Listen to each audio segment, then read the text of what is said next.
o'clock. You'll join.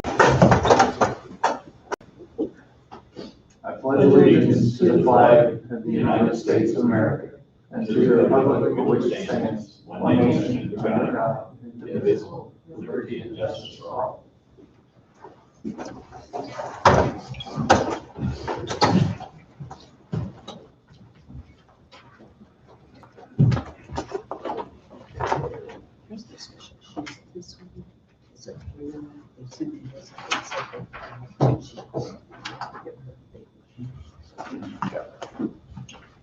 Our first order of business is our minutes from last Monday's meeting. I think the minutes should reflect that Tom called in at a certain point. A couple comments at the end of the meeting.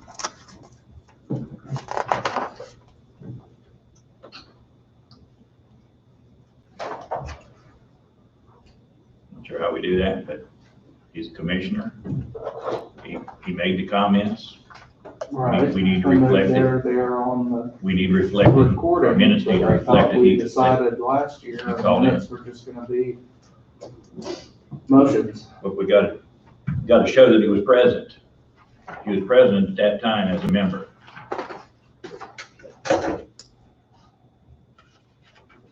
So you wanna amend item 1 that Tom called in? Tom was absent for the meeting, but called in That worked. at the end. That worked. Technically, he was here for 10 He was in the meeting, so technically we need to say that. And I will move the motion with, Move to approve I'll as move to amended. approve with as amended. I'll second that code. Bob's moved, Dawn has seconded the minutes as amended. Any further discussion? All in favor, say aye. Aye. Opposed, same sign. Motion carries 4-0.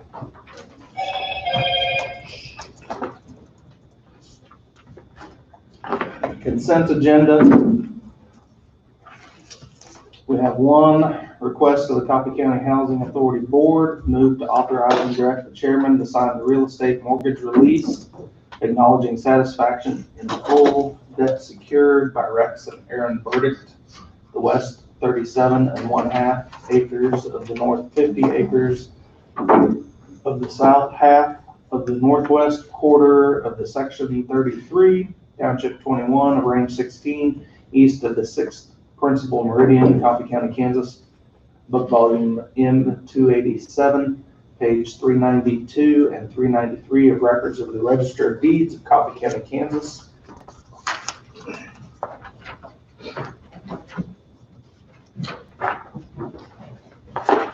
I'll so move.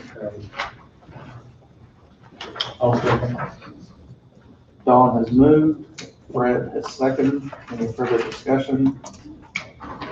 All in favor, say aye. Aye.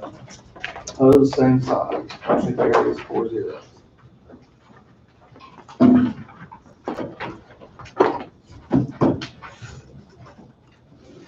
Once Russell gets signed in, we're ready for it. Oh, sorry. You're all right. I'll put down.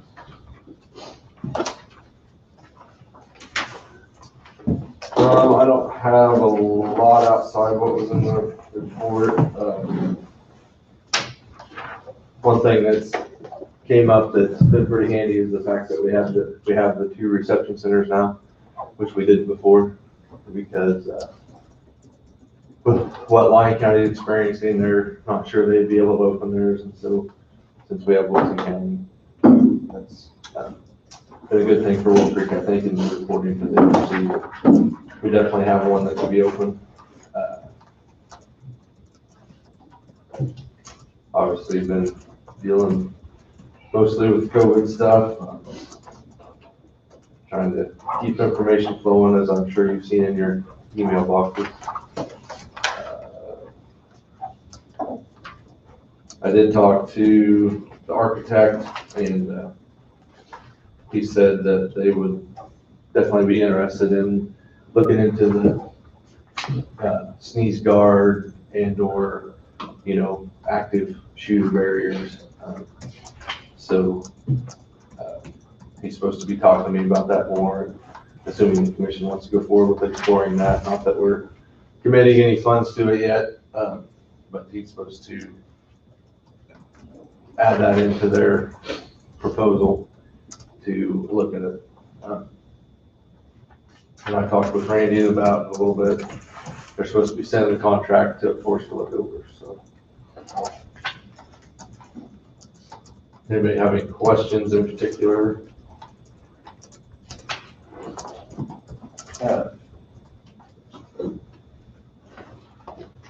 What would be our time frame for our next practice exercise for Plan or for Wolford? So we've already missed one that we're planning on doing, which they aren't doing them either. Right. So, that's a good question. There really isn't one right now. I think there's one on the calendar for this fall. So, but who knows what that looks like. Luckily for us, it's not an evaluated year. Right. So we get evaluated next year. So we may, there's a pretty good chance we won't have one this year. But it's all kind of up in the air, like everything else. Any other questions? The other thing we're getting started is the decontamination process for the N95s, which in talking with the hospital and stuff, their burn rate's pretty low right now. They aren't using a lot of the N95s. They're really using like the 3-ply mask or procedural masks. So those can't be decontaminated. They're just trashed. But we are set up to, especially if we start using a lot, to have the N95s decontaminated. So I've advised everybody to start saving the N95s. So we can save them, and then once we have enough to make it worthwhile, send them in. So, I think that's the main things I have. Nobody has any questions?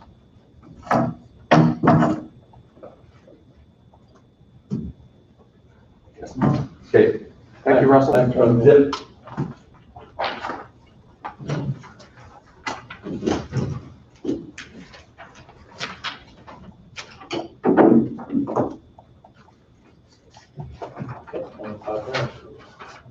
We're quite a ways ahead of schedule.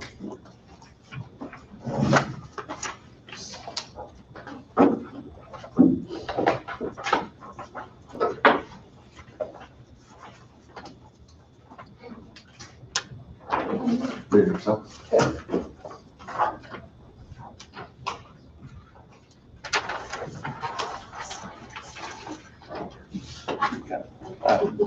You have to call Wayne real quick. Randy.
Kind of last fall, I did not. Did you break it already? Yeah, put the wrong date on it. Did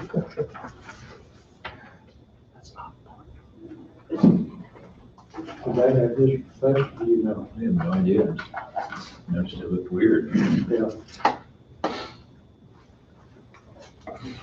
Yeah, that's a $12,000. It's a $12,000 drop. Sure.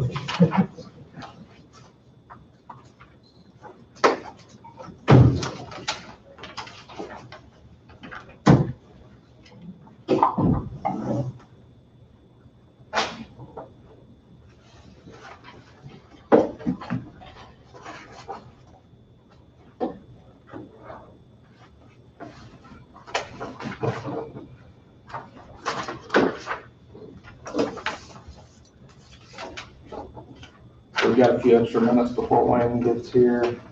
Does anybody have any recommendations on the memorandum that we took with us last week regarding pay plan adjustments for the next calendar year?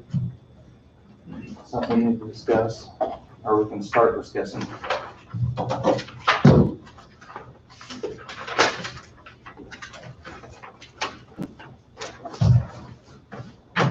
I guess I've always wondered why we allow such a range of percentage. So,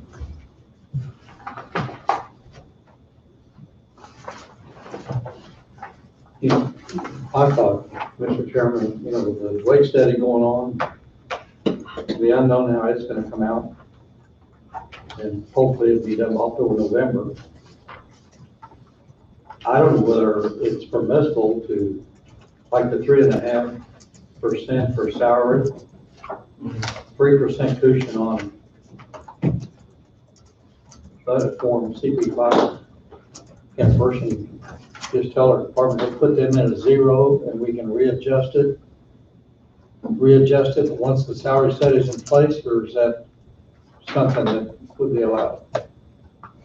Because we're totally unknown on how a salary study is gonna come out. And that may be a Wade question, might be an Angie question. For this, I'm not sure you can do that. I'd like you to wait for Angie, because once the budget's done, if certain things, you might have to republish. right. So I'd like you to wait on Angie for that one. Angie will be here today, today. She'll be down in a little bit. She had a meeting this morning. I always did, of course, this is my fourth time to see this. Always did think the percentage was pretty excessive to recommend starting out.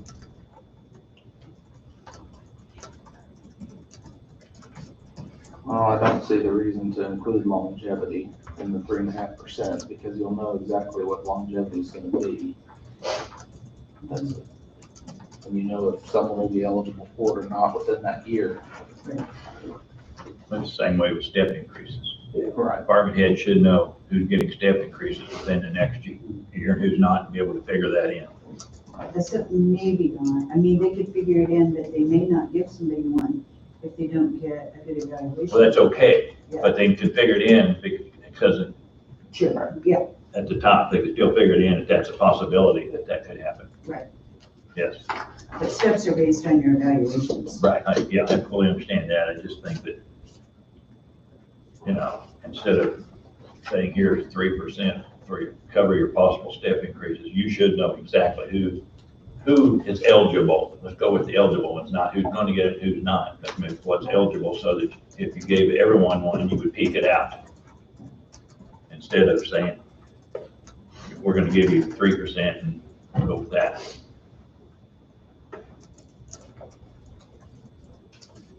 But steps, you still have to work to get a step. I understand that, I'm You not have to be arguing a good that. worker. I'm not arguing that point. I'm just saying that it's there. And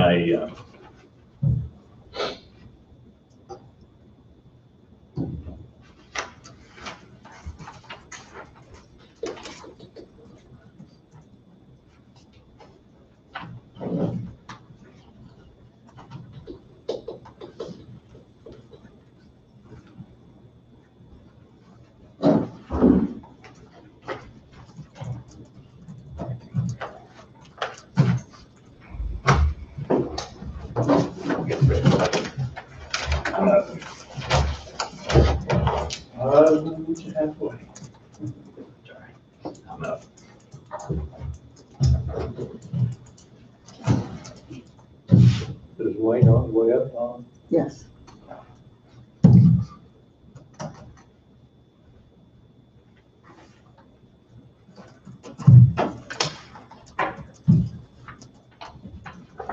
And I will say this, I think that when we're looking at the budget, here in the last 6, 7 weeks, we have still existed as a county without all these out-of-state meetings and stuff everybody goes to.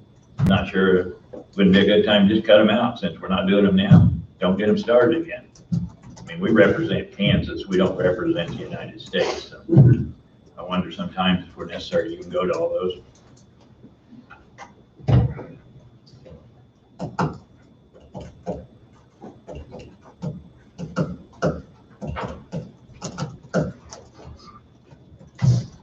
think that would be in line with the detailed line item budget. Right. I think we should really, I think we should look at a detailed line item budget.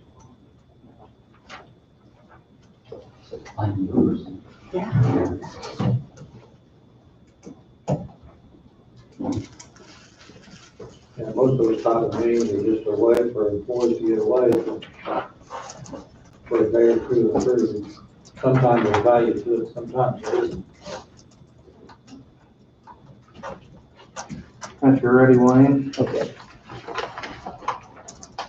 Morning, Wayne. Good morning. Morning, Wayne. Good morning.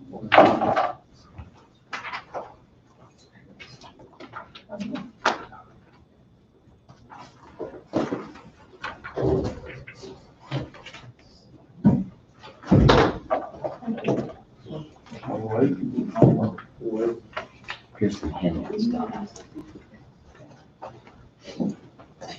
Morning.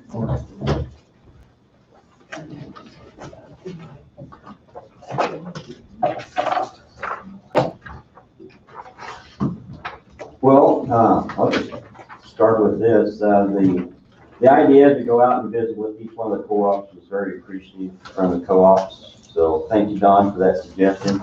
This is about the 6 bridges that we have and the schedules on the bridges. Have you been out to talk to, I went there each one of them Friday. so you've been out there? Yeah, I spoke talked with to Mark. Mark the other day, and he wasn't sure. They're trying to eliminate as many people coming as they can, so. Right. So I spoke with them. The biggest push for us is we're gonna have the bridges on our website at the end of the week. And so with that, they would be showing if they're open or closed at that point. Cause it's gonna change if not almost daily with these 6 bridges. After they mill them, we're gonna evaluate to see if they need to be open or that they can be open. If they can, we'll open them up. If they can't, they'll remain closed. And so there's at least 3 different operations that potentially the bridges could be open or closed. And so, made that contact here last Friday. Engineers report, no road permits, 2 zoning permits. Looks like accessory buildings on the zoning permits. Landfill, you'll see the totals, but there's some points of interest here. Now, I don't have the amounts, but to give you some idea of perspective, from April of 2019 to April of 2020, our solid waste differences is this, that we had 9.6 tons more of solid waste. We had 188, almost 189 tons of construction debris difference. So, special waste, we had 7.3 tons. Metals, we had 23.4 tons of metals. Tree limbs, 6.8. Appliances, 20 more appliances. Tires, 140 more. What we found is just as you had saw as well, to be able to go ahead and open up the landfill for the free dump month, is a lot of folks are home and they were taking care of projects that had not had an opportunity to take care of before. They're cleaning out sheds and tearing down old barns and different things like that. So that's what we saw. And if you take the solid waste and construction, it's 1,000 tons altogether. It goes to 40 semi-loads. That's almost unreal. Yes. How much is that in the county? Well, most of that was from the county, 90% plus is from the county. yes.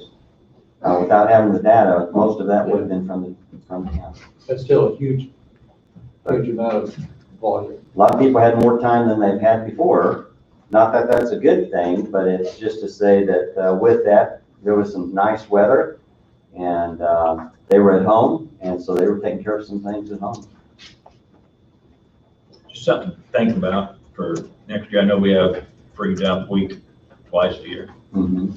Since people have kind of decided now that, hey, I can do a lot of these things, take care of things myself. Something to think about for next year is maybe instead of having two free dump weeks where the cities have to have expenditures and stuff to do this, maybe we should look at just free dump month for Coffee County residents like we did this year. And a lot of those people that decided, hey, I can really build this or I can do this, may do that on their own instead of the cities having expenses picking it up and everything. Instead of picking it up twice, they only pick it up once. That we just go for free a month for the county residents. I think it's an idea that needs to be discussed. Yeah, something to go around, just Yeah. think about. And, probably one opportunity would be to see how it would affect the cities. Mhm. Some things we don't think about is to say, would they like to see that as well? That would be one opportunity. But yes, that's definitely something we can look at. The next one would be our scrap iron and white goods disposal. Now, this is something we started here. This would be a motion. And so this is something we had started here last year, but we did not find, the prices were so low, there were not anybody that was, and the prices were fluctuating so much, we did not have a bidder on the scrap metal last year. So there was rejection of bids, but there was no bids. So at that point, it just meant that we needed to do it again. And so as we know right now, we're close to about $70 per ton. And we have interest to have a solid bid. So we'd like to go ahead and take it back out. And since it started last year, we felt the best thing would be to go ahead and do another motion for this year for disposal of the scrap iron there at the landfill. I don't have that motion. I don't either. Oh, you don't? Everybody has that motion? Well, You've got straight line striping and tire. it looks like I'm the only one with that motion, so. I'm not sure, since we don't have the space, that now's not the time to be waiting a little bit. I think the economy's gonna come back. I think the price is gonna go up a little bit. Uh-huh. And we have the space, we can keep pushing it in. I think maybe that, Well, as far as so are you agreeing to the disposal of the, not the present time. that's where I would say we need to go ahead and act on it, because when we were in the process of disposing of it last year, we had one of the inspectors that came out and said that our pile was too large at that point. Well, since then it's grown more. Well, And so one of the things that they're looking at, regulatory, is to say that you have a habitat for animals. And they're saying you need to get rid of it. okay, well, I'm glad you clarified that, Yeah. because if the inspectors are looking at it, then maybe we need to. Yeah. Otherwise, I'd say, let's wait, till maybe the prices go up. Yeah, absolutely, and using the I agree space with you, that if we the have. inspectors are looking at it, because they're trying their best to find something, find us on something. Mhm. Okay, I'm okay with that. Okay. So we have motion 2019-45, based upon the recommendation of the county. Excuse me. Based upon the recommendation of the county engineer, move to find that approximately 400 tons of scrap iron and metal appliances are no longer required and cannot prudently be used for public purposes of Coffee County, and as such shall be disposed of by sale to the highest bidder based upon a competitive bid per ton at the time of disposal, and to publish notice of intent for such disposal in the official county newspaper. I'll move. Brett has moved, Second. Don is second. All in favor? Aye. Opposed? Same sign. Motion carries 4-0.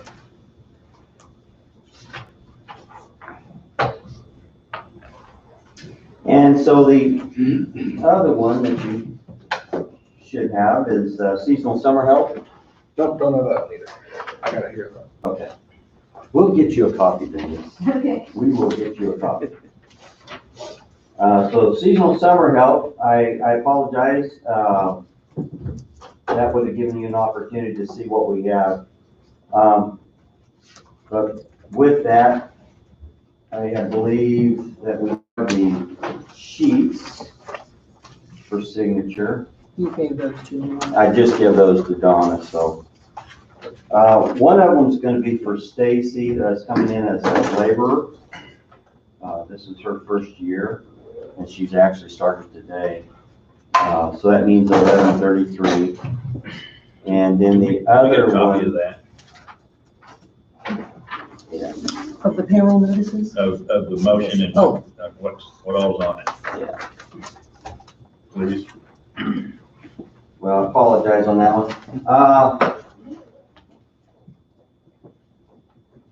Let's talk about this one here, just to let you know then, just information at this point. As Donna's gracious enough to go get copies for me. Our tradesman position, we've advertised for it. We tried to, now this is not a motion, Bob, that's required. We've already had the motion for a tradesman. And so we were trying to fill the tradesman position. We only had one or two applications that we were able to do interviews with. And with that too is when we made the offer for the gentleman for the tradesman position, they wanted to stay with Wood Creek. And so we were beat out by Wood Creek at that point. And so we're re-advertising that, so that's just information. It's going to go back in the newspaper for a tradesman, and then we'll start the interview process again. The other one is just to let you know, this is the information on two pieces of equipment that we have rentals, that we'll be looking at rentals for the landfill. And so what we're required to have is a roller and also a compactor for the landfill. And this is in the construction cell number 4. And so in cell number 4, we're required to have a smooth drum roller and then also a compactor. Our cost right now to lease per month, lowest price was $4,400 each. So just letting you know, it falls underneath the 10,000. So we're going ahead, and since we have taken competitive bids, we'll be going ahead and leasing those. And it should be a month, 2 months at the very most, that we'll have those pieces of equipment for the landfill. So just information reporting that.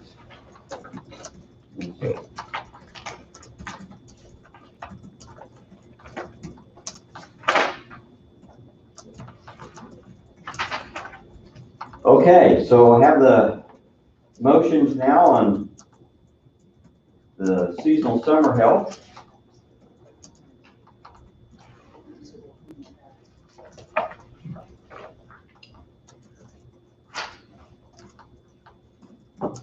So motion 2020-16. Part A, move to review and approve the CP2 for Stacy Mowry. Summer help, subject to regular IPP, wage classification M1 with a wage of $11.33, effective 5/11/2020. Number of hours worked not to exceed 560. And Part B, move to approve, review and approve the CP2 for Jet Harvey. Summer help, subject to regular IPP, wage classification, change from M1 to MA1, laborer to light equipment operator, the wage of $12.85, effective 5/4/2020. Number of hours worked not to exceed 560. Is this Jet's first year? No, this is Jet's second year. Okay, I just wondered why it said change. Well, the changes, we started him, actually, I brought in the CP2 as a laborer, but that was incorrect because the way we were using him, he's on the light equipment. He's going to be on the rollers. Okay. He's going to be on the broom and different things. So light equipment better fits the task that we have for him, and this being his second year, that's where we're at. So He really appreciated the opportunity to work for the county last year. He's talked to me 3 or 4 times in the last year, so. Well, we appreciate having him as He's a well. Great young guy. It's difficult to get those young workers. Yeah. So we appreciate him. Also moved those. Don has moved. Is there a second? Also, Brad is second. All in favor, say aye. Aye. Opposed, same sign. Motion carries 4-0. Pavement striping, I needed to explain a little bit because there's 2 ways that you can bid it on the pavement striping. And so with that is we have 52 miles for striping this year. That would be a combination of chip seals and hot mix asphalt. There's 2 ways. One is you can bid as per the gallon of application. That's the way Straight Line Striping's been doing it for several years. It's worked out well for us. Or you could bid it so much per foot. And so, but when you bid it that way, you have 2 ways of approaching what the cost is going to be. So at the very bottom of that summary of the bids, what you're going to find is Straight Line Striping is only an estimated application rate, what I'm expecting the estimate to be. It's not their bid, but I'm expecting that based on their bid, what the estimated cost would be. And so the estimated cost in the way that they bid it per gallon is $71,000. Of course, that could change. We could have just a little bit more paint, or we could have a little less paint, and that's going to affect the price. Road safe traffic systems bid it so much per lineal foot, which is 0.27 or 27 cents per lineal foot. Well, that one there is, if you take what a mile actually is calculated to be, is 5,280 feet, you can come up with a cost. And so their cost with that type of bid is $222,393. So the best bid for us would be Straight Line Striping, and that would be for the total material and application cost per gallon of paint applied, white at $18.58 and yellow at $19.55. And that would be the recommendation. We had good results with them. We Yeah. use them quite often, right? Very satisfied with their work. do they use more paint on the chip and seal than they do on I do have them use more paint on the chip and the, seal. you know, a year ago or the last 2 years, that's been running $1,000 a mile. $10.50 this year is almost $1,400 a mile. Why is that big of an increase? I believe we probably had more chip seal. I couldn't really say, Don. You know, that's a 25% increase or 30% increase over what it has been. I would say that we've been running about, for most of our miles, and I really couldn't answer it. I could come back with some better numbers if you'd like. But we've been running around $70,000 a year for striping for the most part. It's been running 1,050 miles too. But So we got less miles this year at a higher cost. we really haven't changed the application process from last year to this year, or that application process was really changed about 4 or 5 years ago. That I started having them apply more paint on the chips. But then also too is we're seeing less paint now on the chips because we're doing the fog coat, the fog seal. So now you actually have a surface that doesn't require as much paint. Our issues was with those white lines more than anything, where we lose those white lines. We're not doing the same miles every year anyway, are we? No, what we're doing is chip seals and hot mix. So anything with chip seal and hot mix we're doing. There has been a couple times where we had actually added more striping on a road that we're not chip sealing or asphalt, just basically due to the fading of it. There would be you know, if you could afford it, you'd probably stripe far more than what you do now. Actually, you stripe about every 2 to 3 years if you're really looking at striping and keeping the striping and reflection up. But that's not the case because we chip seal every 5 years. So to get the reflectivity onto it, you'd have to do it more often than what we do. But we do have safe roads, and the way we're doing it, I'm pleased with our application. The motion 2020-30, based upon the recommendation of the county engineer, move that the bid received May 6, 2020 by Straight Line Striping, the amount of $18.58 for edge striping and $19.55 for center line striping, for cost of material per gallon and application for striping for project S 2001-C to be paid from the Road and Bridge Fund.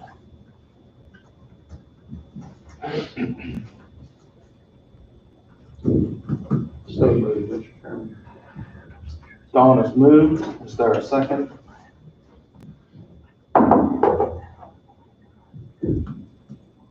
I'll second. Fred is second. All in favor? Opposed, same sign. Motion carries 4-0. Next one for coated tires. Tires. Tires, okay. Well, we were able to pass it on to Bar Tire and Leroy Co-op, and Pumps Tire have received at least one bid. So,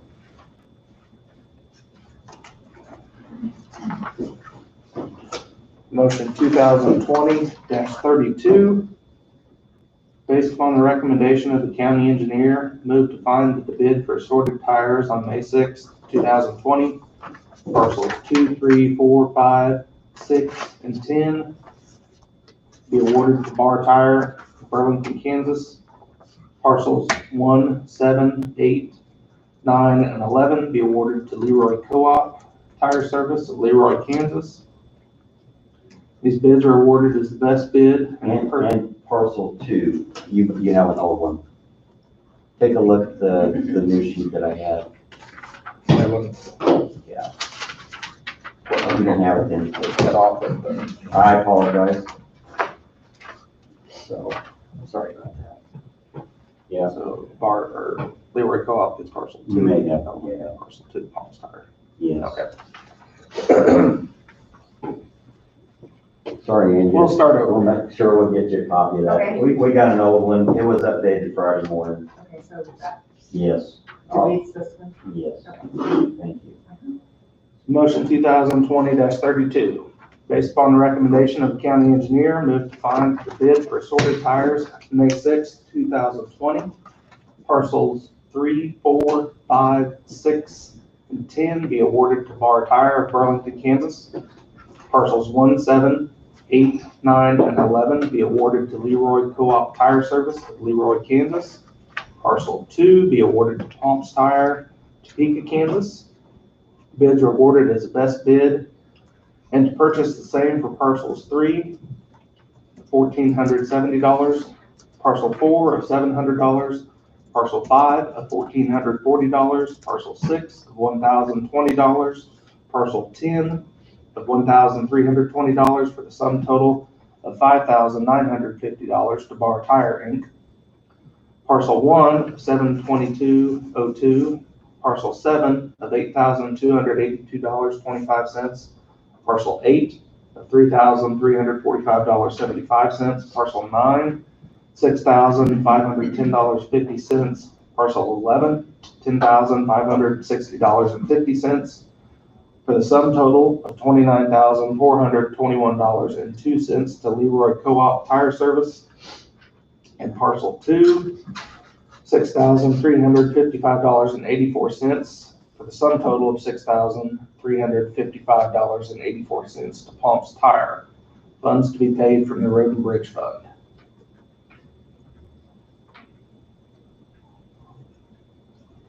Is number 8 awarded to the right business? Yes, the reason why on that, and I'm glad you brought that up, what I have is down underneath here is, number 8 actually is a discontinued tire. And so not everybody was able to get the tire. And so there was an alternate bid from Bar Tire, which reflects in that purchase price was the alternate bid. But Leroy Co-op and a few others, but Leroy Co-op bid it with a tire that was spec.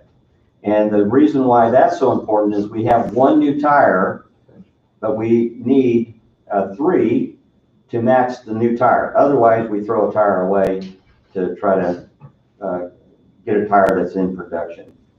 And so we're able to use this and make it work this time because they do have it in stock. And there are also Leroy Co-op on item number 1 is we have an in-county preference of 5%. So that's the reason why Leroy Co-op was best bid as well on item 1.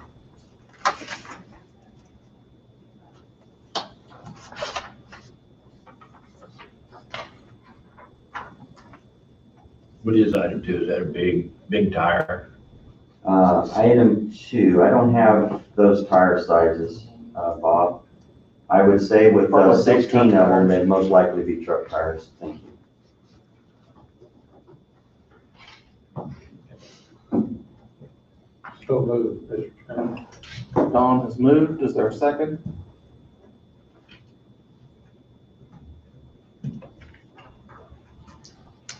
I'll second. Brad is second. All in favor, say aye. Aye. Opposed, same sign. Motion carries 4-0. The other one, I need your assistance in how I can move forward. And what we have is our survey equipment. We have a GPS, it's a global positioning, survey accuracy.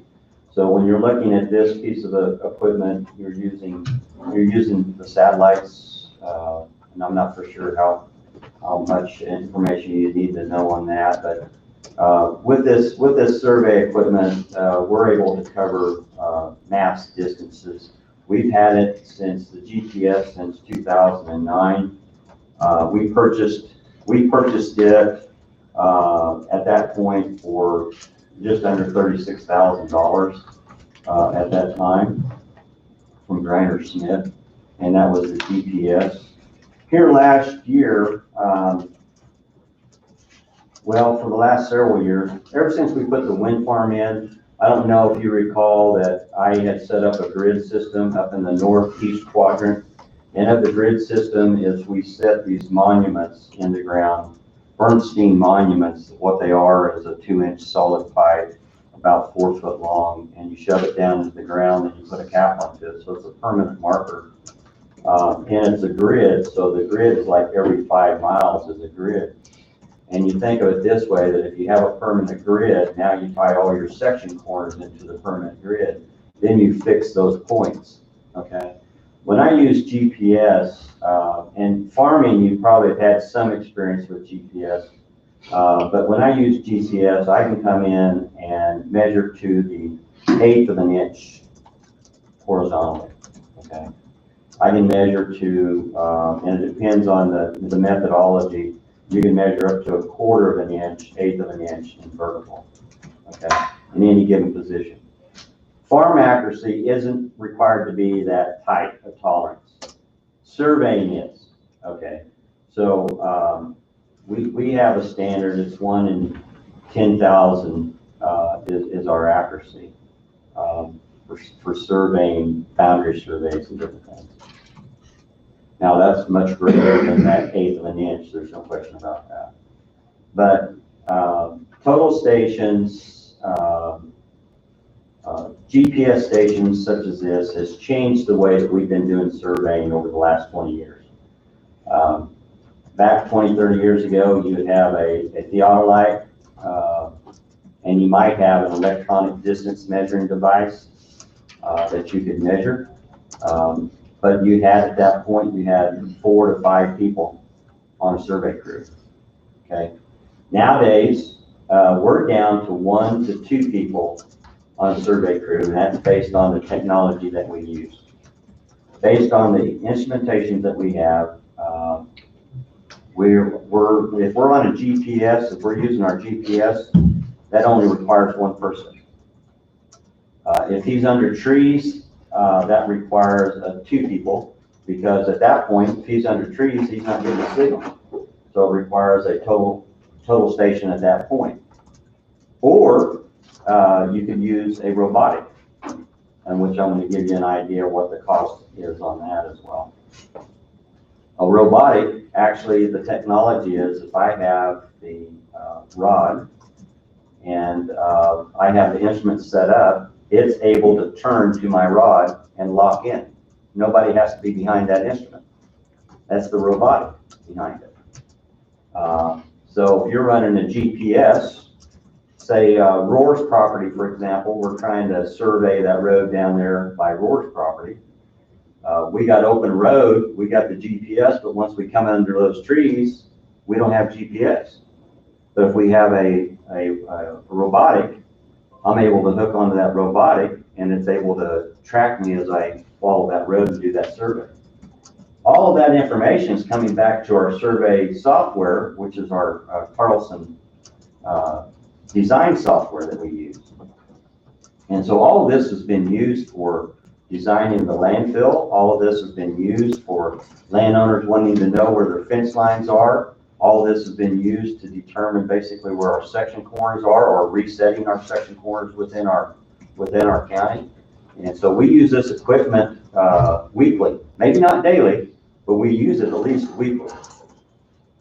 When we took our GPS in last year, as I said, we were doing that grid, and we were trying to do the next grid, and that's the northwest quadrant is doing that grid. Now a person says, well, Wayne, what's so important about this grid? Well, the importance is in 2022, they're going to basically flip on a switch that's going to turn on a lot more satellites within the constellation that we have. And when they do that, it's going to also change the center of mass of where all these coordinates are, about 3 feet. Okay, so all of this is going to change. So all the surveying that we have done, all the coordinates that we have, all of these section corners, keep in mind, I talked about the wind farm, the northeast quadrant, we have all of those tied into a latitude and longitude coordinate grid. Well, when that changes, that's going to change. So those section corners, the information onto it won't be where it was when we shot it. And if you're trying to rediscover or reset that section corner, you're not going to have that information. So long story short, the point is our GPS units are outdated. The oscillators right now is over 3.6 and they needed to be replaced. We have 2 units. One's a base unit, the other one's basically a rover unit. We had to switch the base to a rover because the unit is out of spec, and the other unit is at a 3.4. It's virtually out of spec. You know, it's going to go out pretty soon.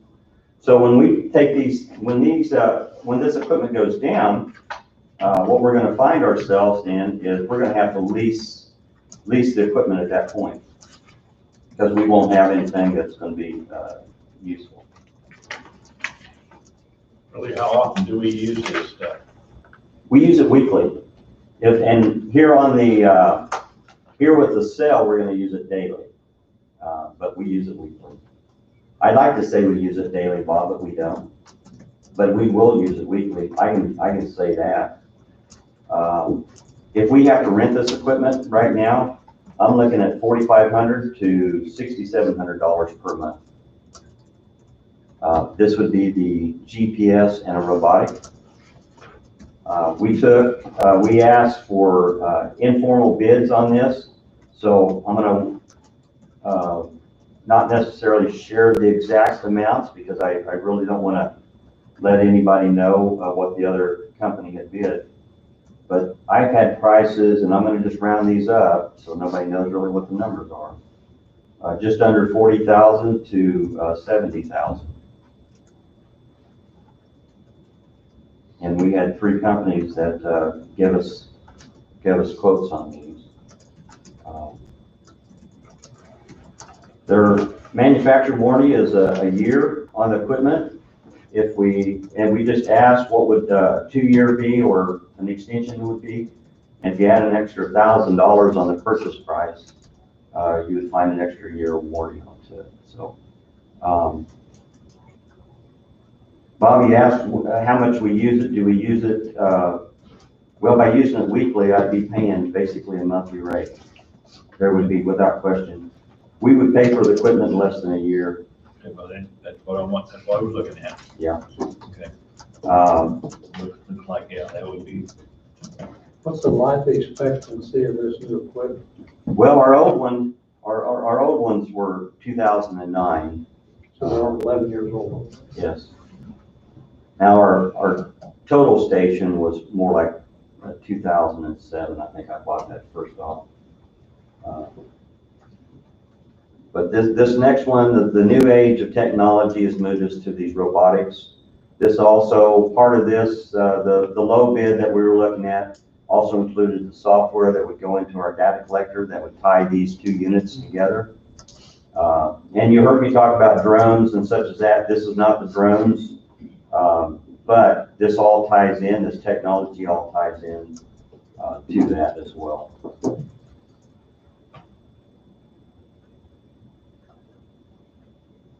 something to think about. Well, with that, if you'd like, what I have is a motion, if you would allow me to go ahead and solicit formal bids on survey equipment, I can bring that back in and then give you those actual numbers. And then at that point, you can choose to continue to move forward with the purchase. Or if you're wanting me to lease it, we'll end up leasing. But as I say, we'll use it enough to pay for it. But this is just a hand motion.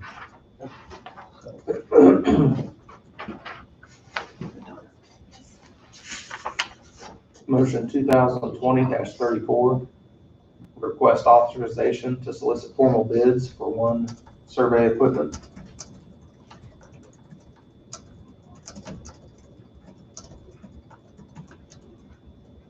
I'll move. Fred has moved. Is there a second? It sounds like it's one of those deals, I shouldn't say a no-brainer, but it does sound like leasing it, you're gonna pay for brand new equipment that we own in 1 year. And an extended warranty for a year for $1,000 seems like it's pretty expensive to do it also. I'll second the motion. Don has second. All in favor, say aye. Aye. Opposed, same sign. Motion carries 4-0. Now, this is just to get bids, it's not to buy. Just to get bids and get you the information who the bids were. Okay. So Fairly firm price. that would be a firm price that we could then at that point publish per se. I just really didn't want to give you informal bids so others would know what their bids were. I know that doesn't describe what the equipment was, but that's So still. what would we do with our old stuff? I'm not for sure if there's going to be much of a trade in onto it. We will ask them. I mean, we might as well ask. I mean, we'll ask. If we're needing the new stuff, then we don't need the old stuff. Right. Then in the GPS, I pretty much guarantee there's, would be no value to try to sell it in any way other than and those folks there, I don't even think, because they said they can't repair them. I mean, they just, so. Probably But- find out the value is gonna be near zero. Right. So, but we'll get the value on that and bring that information back. But thank you. Yep. All right. And apologize, we'll get you copies. I apologize. We updated this stuff Monday or Friday morning, so.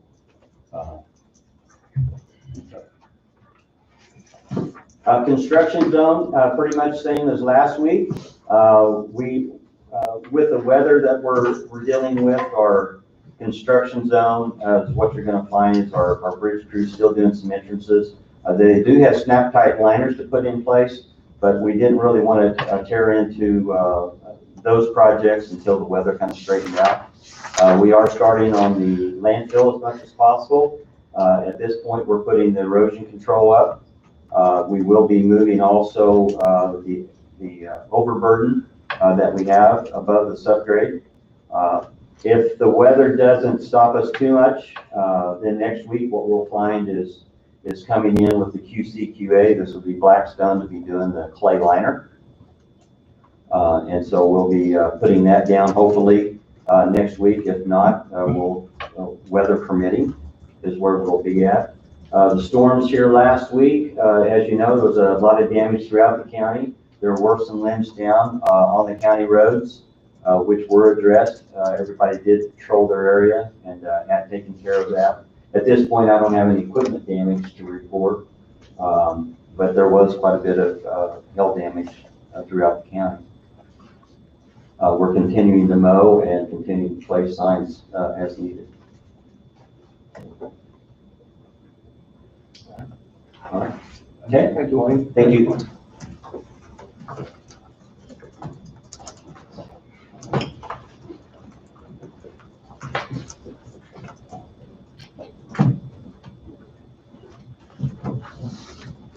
Angie, you're ready?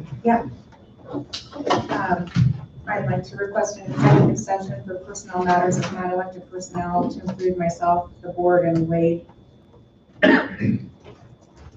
For how long? 10 minutes. 10 minutes. maybe. And, could we take a 5-minute break before we do that? We go ahead and do the motion, because we're gonna reconvene somewhere else, right? I will make a motion that we do that 5 minutes from now. Bob has moved. Don a second. All in favor, say aye. Opposed, same sign. Motion carries 4-0. We'll go in at 10:02. Return here.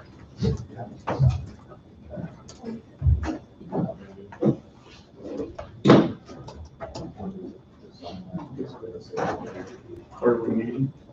Upstairs. Yeah. Is he able to be called or no?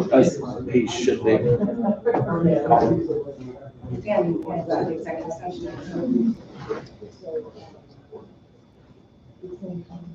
The Wade question.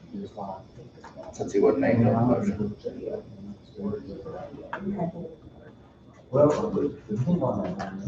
It's part of the board, so.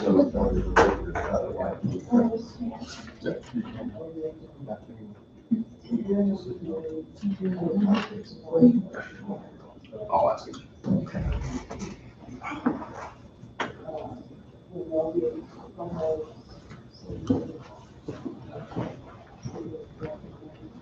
Cody wants you. Angie asked if Tom was available. So will he be able to call in the executive session? I mean, he was listed as a member of the board. Yeah. In the board. So.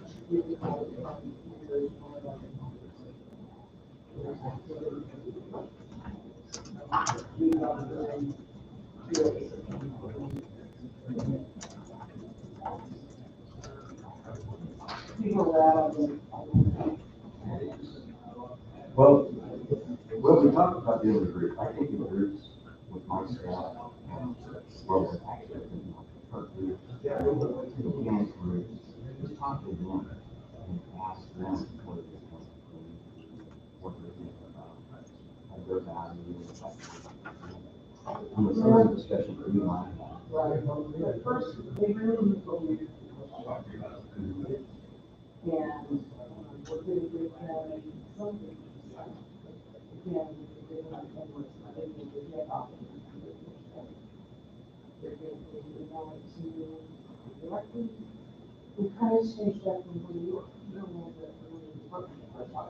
kind of changed that whole thing, with just being able to, instead of routing it through, you first took it kind of would work out consolidating questions or issues and bring it back out to you and say, hey, look, here's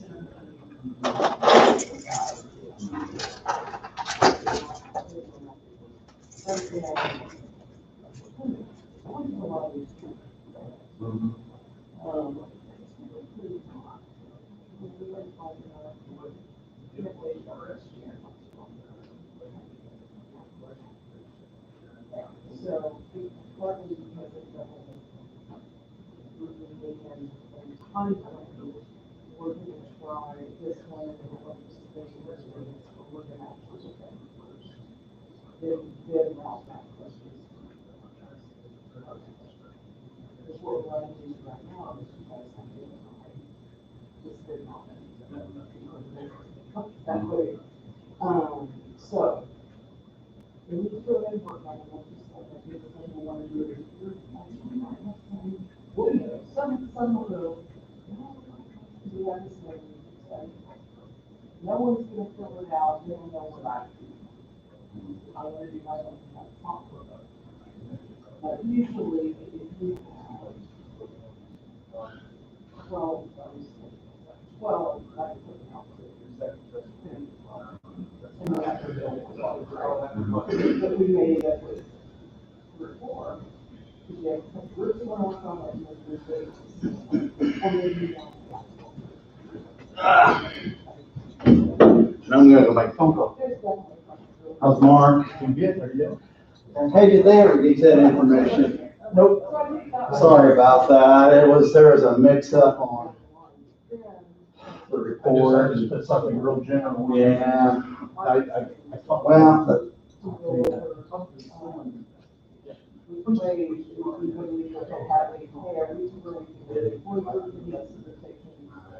Have to roll.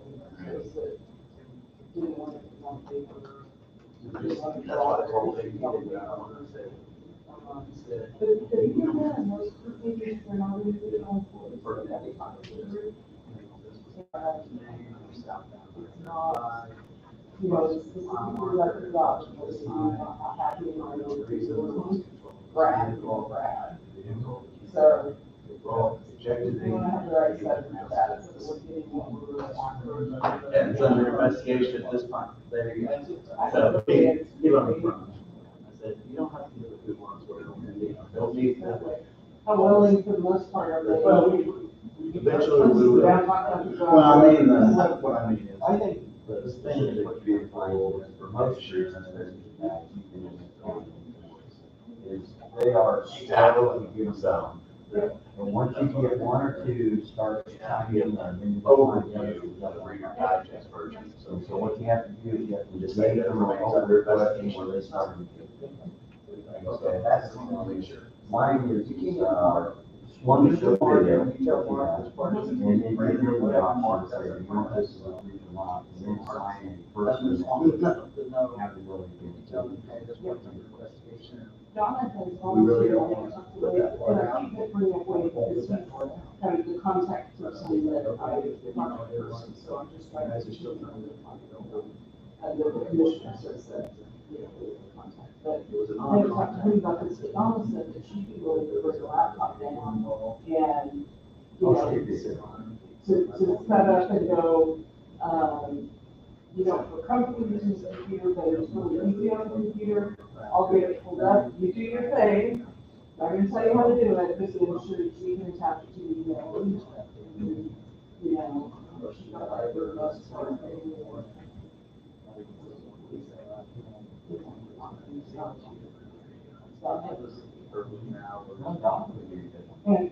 What are you talking about? 5:30 in the morning. She should know by now, not to keep so willing to do what Knock on wood. We're starting to slowly introduce a strategy on how it's. Either time, she can help them attach, that accomplishes our thing, the more we can do electronic.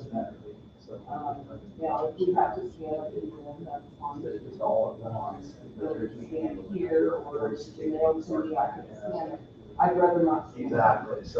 You know, just for what, You know, we have to stage this so that we can totally overpopulate our jail. Sharon started with, yeah, she wants to be alive. Well, I'm sure too. You've seen other counties, other cities, Absolutely. and the studio, I'd rather it not be scanned by someone else. And I guess my point is, we have a few of those, that your phone's not picking up on hospital. and Everything. your name, and your birth, I just don't we will want to. check, and that, they'll check right there. If you do have existing one, come in, And I'm okay. 48 hours. It was funny We when I will, was tired. we will our bond, give it a court I date. said, you know, when you're in the car, you can't have it. You have to sign it.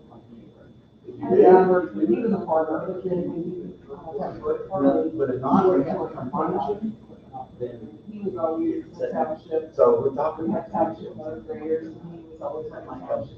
ease some of it. And I don't know, I seem to relate really Some well of it is to probably, even my yeah, operating. people just didn't know. And my husband was a carpenter and a farmer and Closed, do I call? so. Yeah. They're so fun. Yeah. But you know, not everybody knows that. Yeah, it's just. Yeah, they're not having court, they can't be court. So I think exactly what you said, you get down there Yeah, and so. engage them and, you know. I would like to. They Oh, yeah. Some of those ones to get We cleaned don't have up. that much, And that way, the less hassle for them, and those that not will start going after. Less hassle. So yeah, some of this we're kind of, okay, let's see when we can have a little bit more birds and let's see what it is. Get all at once. Partners, but, no, I think we'll be good. I made a video. Did you? How much? I, take 5,000 and one, I think I got it. Right, oh my God. I told Dr. McGrath, I said, Victoria, you know how the commercials have the Video stuff, so spokesperson? send me. Yeah, we need a non-attorney spokesperson. We need a non-consultant person. The child need a care case. But I made it through and, you know. Be done in person, and they're gonna modify the way we do it. It's like 8 minutes, In the court. 8 in the Because law, after 8 half somebody years hears law. on the table and touch everything, apparently they're drinking it, they'll sanitize it. Just let it dry. Okay. Well, Jill, do is minimize, it's showing up, and then if Donna's available, that's great. She can be actually impartial member, you gotta stay on our staff. Because what you're gonna find too is my staff will also start, weighing in, opinions on like, where don't need to be unbiased. You need to have somebody basically who comes up and say, okay, what? I know we just ordered them What one are time. you asking instead of the way after. And let's talk about it. But this, I entertain other people's comments, because then that's. Exactly. My Those work, are the the most most opportunities opportunities, to talk. what is the new one? You spoke. I don't think anybody knows yet, it's too early. If you don't like the outcome of it, it's your fault. If you make it feel better, you know, if you don't. You know, I think that's the positive, that maybe that's That's right. better hygiene, awareness. I think so. I know. Occasionally we have, Because we got to look at those not sanitizers. that anyone will have this. It's funny because not Don't results worry started. about it. But when we go to Other job. I know this. So we had already ordered like 4 of those automatic sanitizer things for your out. And we already put them up around the sheriff's office. We already put like the admin, the jail, the jail. We have Timing was good because call it, we just ordered BS factor. supplies. I'm quick factory, but I'm calling And it so, BS factor. before the traffic, so we luckily had a supply With of the that. flag, we go back. We found ourselves, everybody using it more and more and more and more now. Because it's just happened, you come up to the hospital, you'll see. Will the program truly shut down? We're doing the same thing. And sometimes we're surprised. Yeah, and that's what, you know, that's what we started doing, and you catch yourself when you're survivors doing it. So I think that's. a good thing. Yeah. You see some- Yeah, constantly clear and here's the pretty high. I think it's awesome, I mean, that part's gonna be a positive. Yeah. I don't want us to get so far out of technology that it's locking. That is, you know, we're just on like with kids, social skills and stuff. Exactly, you know, and I'm just worried about like social skills and stuff like that. And that's Yeah, kind we of. don't do that anymore. You know, that part is really hard. Yeah, yeah. Better I have a lot. Now we do that, that's all. How do you do? How are you? So are you running for chair? How many folks are running? Two, I think. I think Tom and I were the only two yet. And is he also in the department? Yeah. Oh, okay. My sister years ago was a dispatcher for Franklin County City Law. And my brother-in-law was a reserve captain for a long time in Franklin County.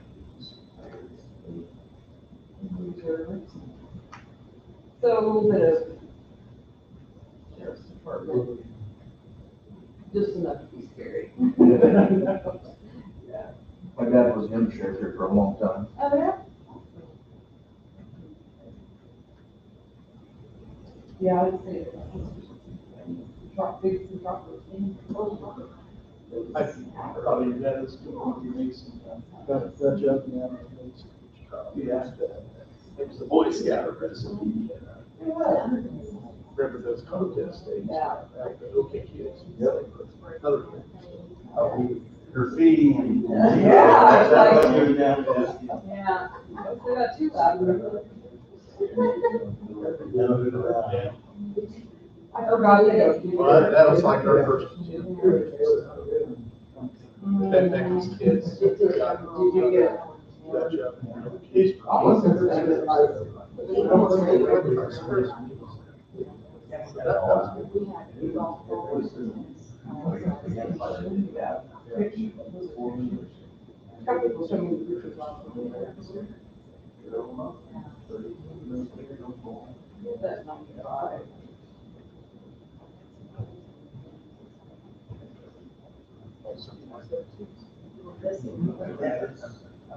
Last year, I took. Well, it can't be like weird.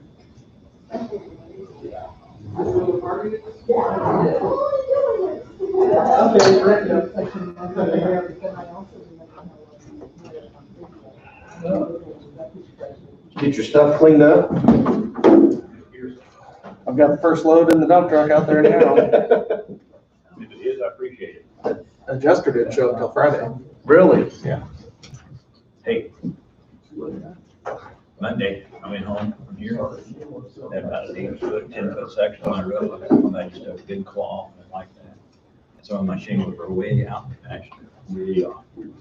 I didn't notice mine until yesterday when I was rolling, because the sun was just right on the metal roof. It's got some pretty good hits in it.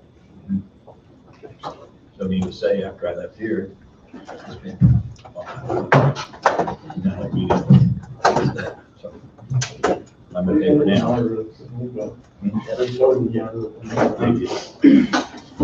From hail. I covered mine last year. I covered mine last year, and I haven't replaced it yet, so I'm gonna do it this year. Back in session. Last item on the agenda is our draft salary study. And Lisa is here.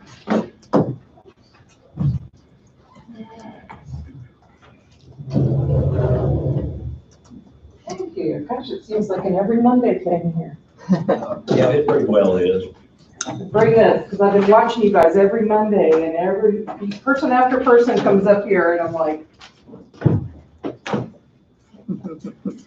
All right, well, I just wanted to kind of give you an update since we've gotten some of the initial meetings going. And I've met with each of the department heads except the health department. I've been in email communication with her and totally understandable. And we are, I'm just going to get some information by email to start with. And then when her life calms down a little bit, I'll circle back with a little more of an in-person. And then met with each of you either in person or over the phone last Monday.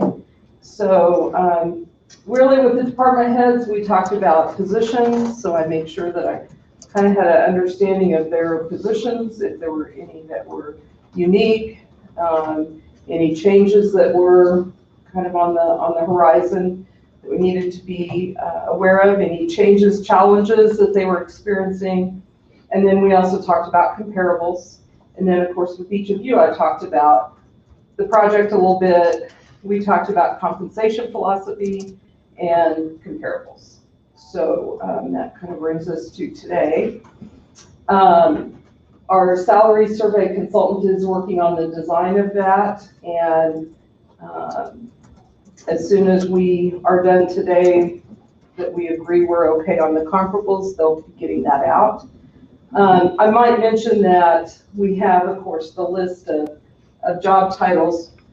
We benchmark those, and what we mean by benchmarking, which may or may not be different with what you're used to, is we won't necessarily survey each and every individual title. And there's a couple reasons for that. One is usually, the biggest is you could end up with 150 job titles and no one will fill it out. But also there's some titles that are similar that we can put descriptors with that help us.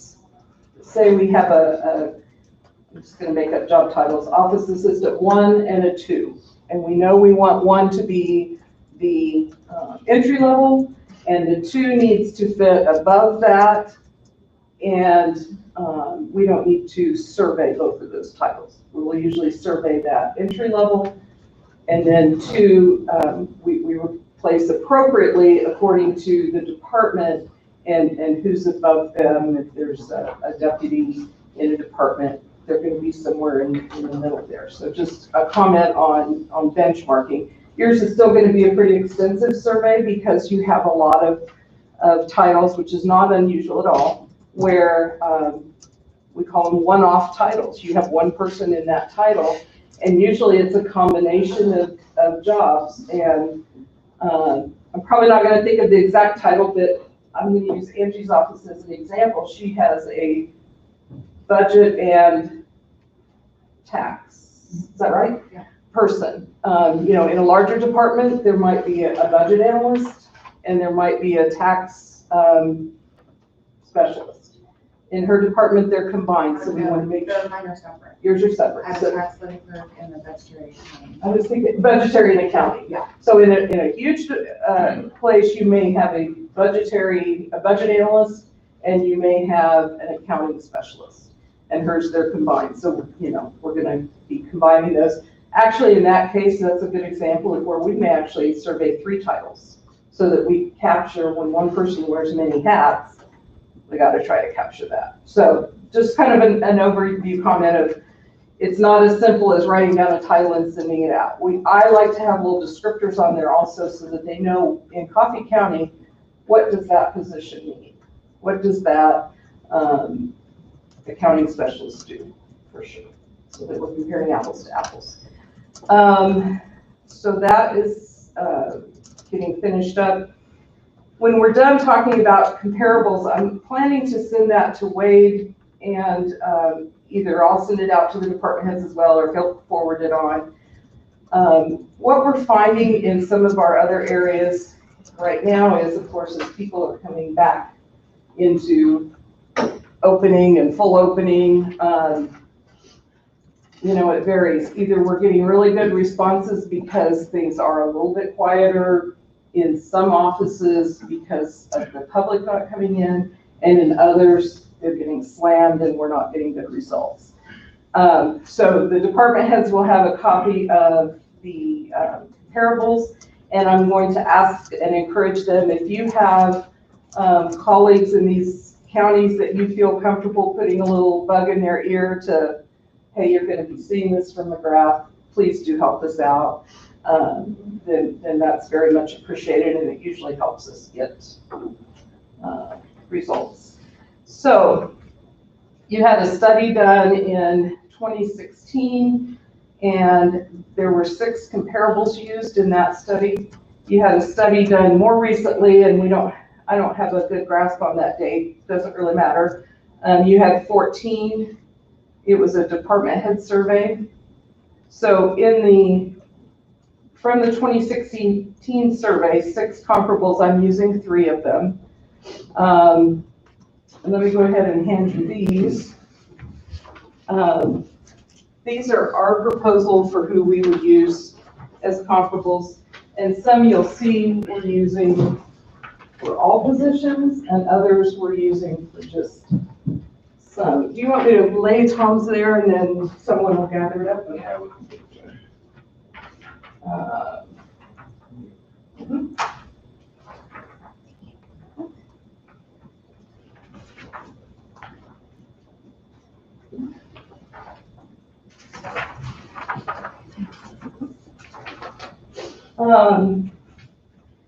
So I have, like I said, 3 from 2016 that I'm not using. And let me just briefly tell you why. 2 of those were out-of-state comparables from Minnesota and Illinois. I understand why they chose them. They have power plants. I didn't feel like, and 3 of us have looked at these from our company, we just didn't feel like they were a good fit for the general mass of our employees. If we were truly looking for, if you had your own, like Carthage, Missouri, you had your own electrical plant, we would be, interested in that.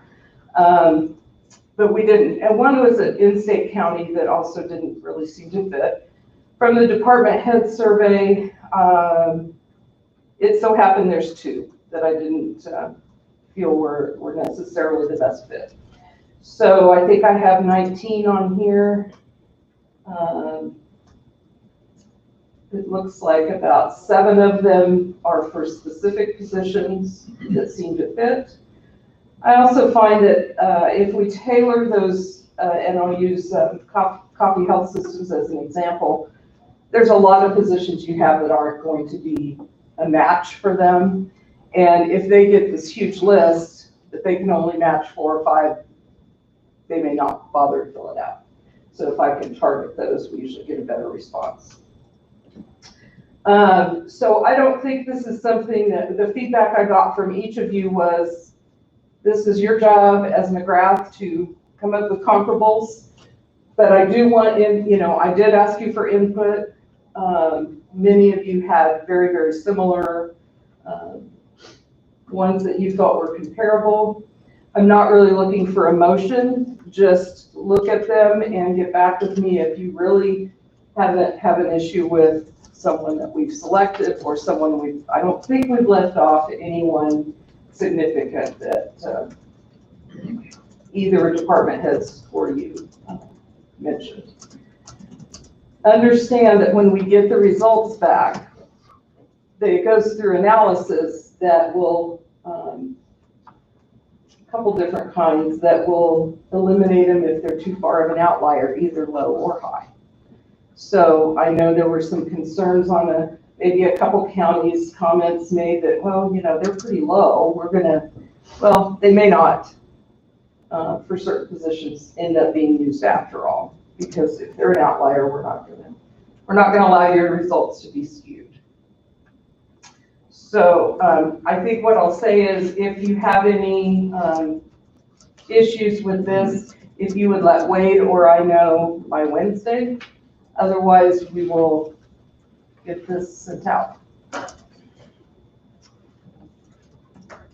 Okay, also Brad has helped me immensely with, I did a video, which is not my favorite thing to do, but I did a video about 8.5 minutes long to talk directly to employees, talk to them about the position questionnaire, which is our next step, to tell them a little bit about the process of this and why it's so important to have their input and their participation.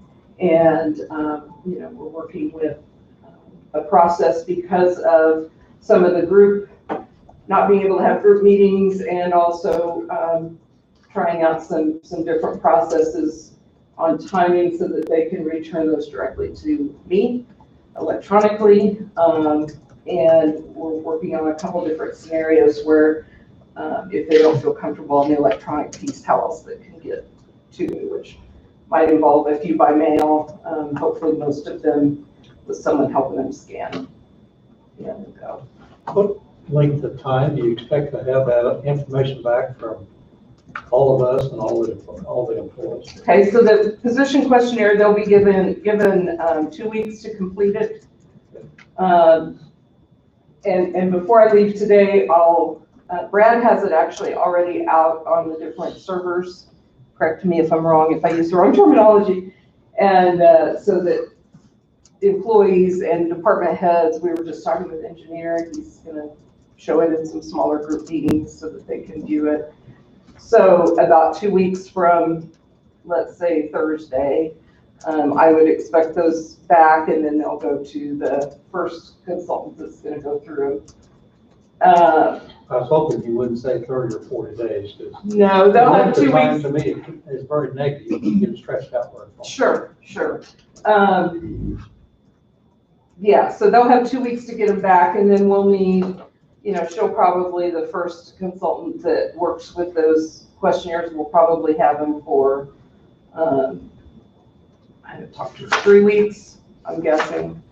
And, that'll be back.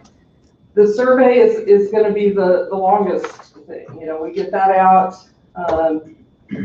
We plan in time we ask them to return, we plan for a week of begging.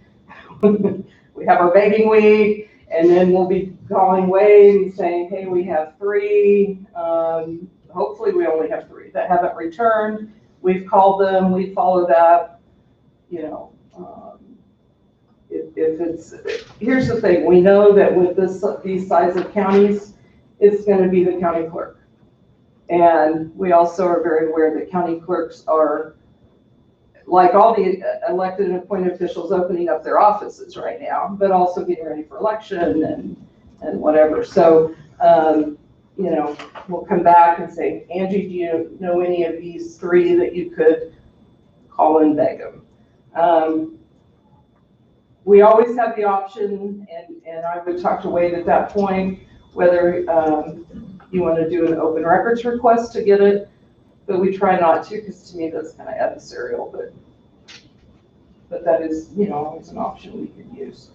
Typically, because we do phone calls ahead of sending it out, we have phone calls to those folks saying, we're sending out a survey on behalf of Coffee County. Who should we send it to? We make sure we have that, so they have a warning ahead of time. They get the survey. We haven't heard back from them. We follow up. So usually we have pretty good response, but I'm just a little nervous on this, on what's all happening now. So this is the time now where you won't hear a lot. I won't come down every Monday again for a while, and you won't hear a lot out of me for all that's going on. Wade and I will be in touch. I'll let you know how things are going, because we're just getting all of that in. When I come back, it will be with an idea of how you stand in the market.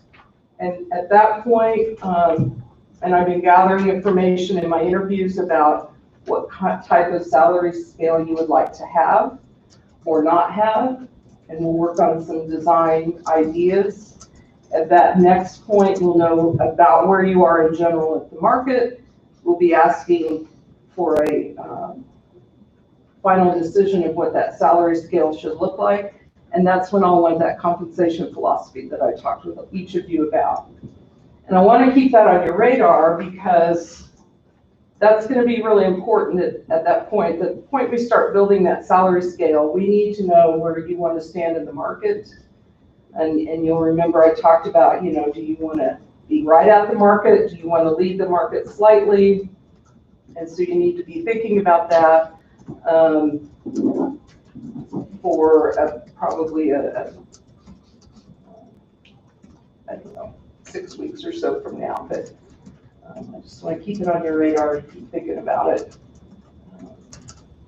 And I can bring some sample wording.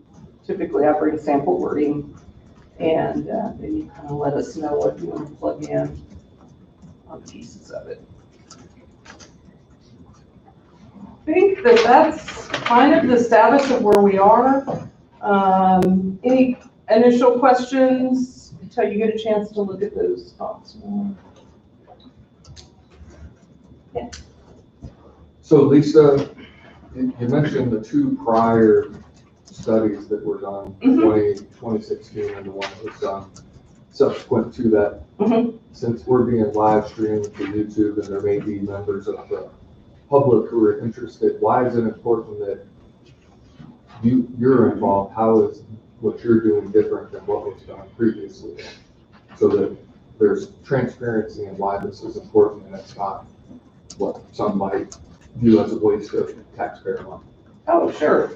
I think there's several things that we bring and several reasons that you hired. One is to have a third party. I think having an outside look at the numbers, at the structure, at the various titles, I think that's helpful. I think our experience, not only in Kansas, but other states, just brings something unique to the table to have that unbiased. I think it's the unbiased and transparency is what's important. Again, the reason I wanted to bring up why some of the comparables were not selected is not a reflection on the work of those groups. And I'm sure they found that, in fact, one of them I was talking with that was on the committee, it is a lot of work to go out and get that information. So for them to get 6 entities to fully respond, especially when they were out of state. And I spoke a little bit to this previously. The reason that the two of those out-of-state ones were not used, and I think this was in the department head meeting as well, when you start comparing to other counties in states further out, you need to look at a lot of things beyond just what they're paying for that position. Who are their competitors? Do they come from a county with lots of large industry? One of them that was used was 90 miles from Chicago. That's not necessarily bad, but definitely there's a different economic factor there. And so I don't want to get in, when we're doing our analysis, to trying to guess how much we should adjust things for factors that are outside that make them not look at all like Coffee County. That being said, Coffee County is so unique because you do have that big power plant. You do have things that make your tax base different, but also your workload different for your employees and your department heads and their responsibilities. So I think being able to look at a bigger picture, I don't have a vested interest. It's not my pay, I'm adjusting. And so I think that's important to have that third outside opinion, because we do a lot of communication with the county when we're working with them. We do get the opportunity to learn a lot about each position and what they do and how you're similar and how you're different. So I think that's what we're bringing to this. I think it's important that we, and just some more comments, I guess, on the comparables. We didn't look at one factor. We didn't look at other counties that are your same population. We looked at population. We looked at geography. Because let's use Franklin County as an example. Much larger county population-wise, but you have folks that are willing to drive to Ottawa to work. And so they're a competitor. So we need to make sure that we take them into consideration. So geography, we look at the uniqueness of some of your responsibilities that Wolf Creek brings, and other factors besides. I don't want it to all be Wolf Creek, but they certainly bring very unique. Emergency management is very different than other counties your size because of that. Appraisal is different than other counties your size because of the numbers. I looked at, for the county attorneys, we looked at cases filed and did some comparisons. We did appraisal parcels. You have to look at spread of responsibility, how many small towns you have, and what that brings to Coffee County that may be similar or different to other counties. It certainly impacts your roads. We look at somewhat at things like transactions and miles of roads and population. Just all kinds of, spend a lot of time with all kinds of figures and pictures of what your county looks like and who we best compare to. So there's some positions that we need to compare to a little bit bigger county because that's who your competitor is, and that's where we're going to find similar jobs. Some we're just fine comparing locally or someone more locally. I don't know. Does that at all answer kind of what you were asking about? I think so. I think it's more for people who may be watching. Right, right. And I don't know if there's been specific questions or concerns about why do you hire a consultant to do this? It's because it's what we do for a living. It's what we specialize in, cities and counties, local government. And that's where our backgrounds are, so we feel like we bring an understanding, a unique understanding to it. Anybody have any other questions for Lisa? I sure appreciate, oh, go ahead. I would just say this list, you and I discussed a lot of this. Uh-huh. There's some on there I wouldn't have chose. There's some not on here that I would have chose, but I feel that you have a reasoning of why you want it on there, so you're not going to get any complaints from me. Okay. Just do your job. Well, I appreciate that. I got a lot of that last week was, this is your job, you do it. But again, no one's infallible. So if I left someone off pretty important, it could be I just left them off by accident, so. It looks to me like you made a good selection, cross selection to give you a lot of information to pull back on. And not to ask you a question, but just make a comment. You're here today in person. Mm-hmm. To me, that's got a lot more value than doing this video. So I do appreciate you taking 4 or 5 hours out of your day, joining us here today and presenting what you've already presented so far. So you're welcome. Look forward to the final product. Yes, you're welcome. Appreciate your time. Thank you, Lisa. All right, thank you. And we'll look, like I said, by Wednesday, and then we'll be sending it out, and it's a little tough to go back after that. All right, thank you.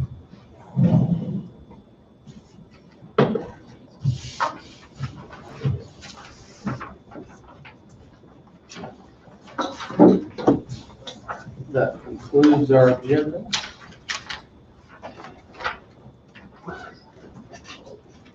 You have anything for roundtable, Wade? Very, very briefly, the first thing I'd like to do, one of the things that I think is important, especially in the role that I have as an attorney, not only as a prosecutor, but as a government official, is to help give back to the local community. And one way that I can do that through my office is to have interns. So I'm proud I bring forward this morning a summer intern that we have with the county attorney's office / she's here serving today. Emma Young, she's an upcoming junior at Burlington High School who's expressed an interest in the law and potentially being an attorney. So how do you, I guess, introduce somebody to that environment is you bring them in and you let them observe and be a part of that. So she's going to be in the county attorney's office throughout the summer until the school next school year starts, and she's gonna come to meetings, observe on this side, she's gonna go to court, she's gonna kind of hopefully be able to learn different things and different sides of the prosecutor side as well as the local government side. So if you see her, do what you can to help her answer any questions. Today is her first day. She wasn't aware that I'd be introducing her until we had a break, but I'm proud to have her on board. Would you have her walk up this way a little bit?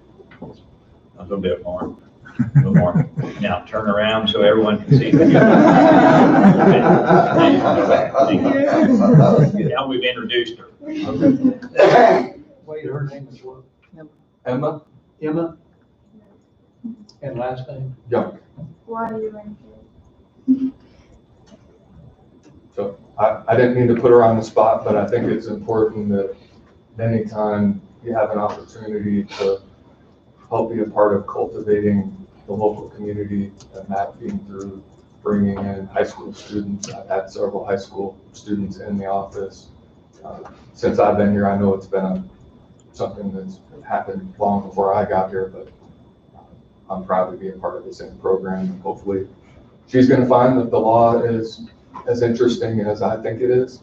Sometimes other people have other ideas, but if you have something that you feel like she could be a part of or would be helpful for her to kind of give her that immersive experience, I would welcome you to come to the office. She's going to be in the office kind of alternating between mornings and afternoons. She's going to come on Tuesdays and Thursdays and sit in court and observe, because I think that's an important part of that process. You'll get to see how it starts, hopefully how a case progresses through the system, and good to see it at the conclusion phase.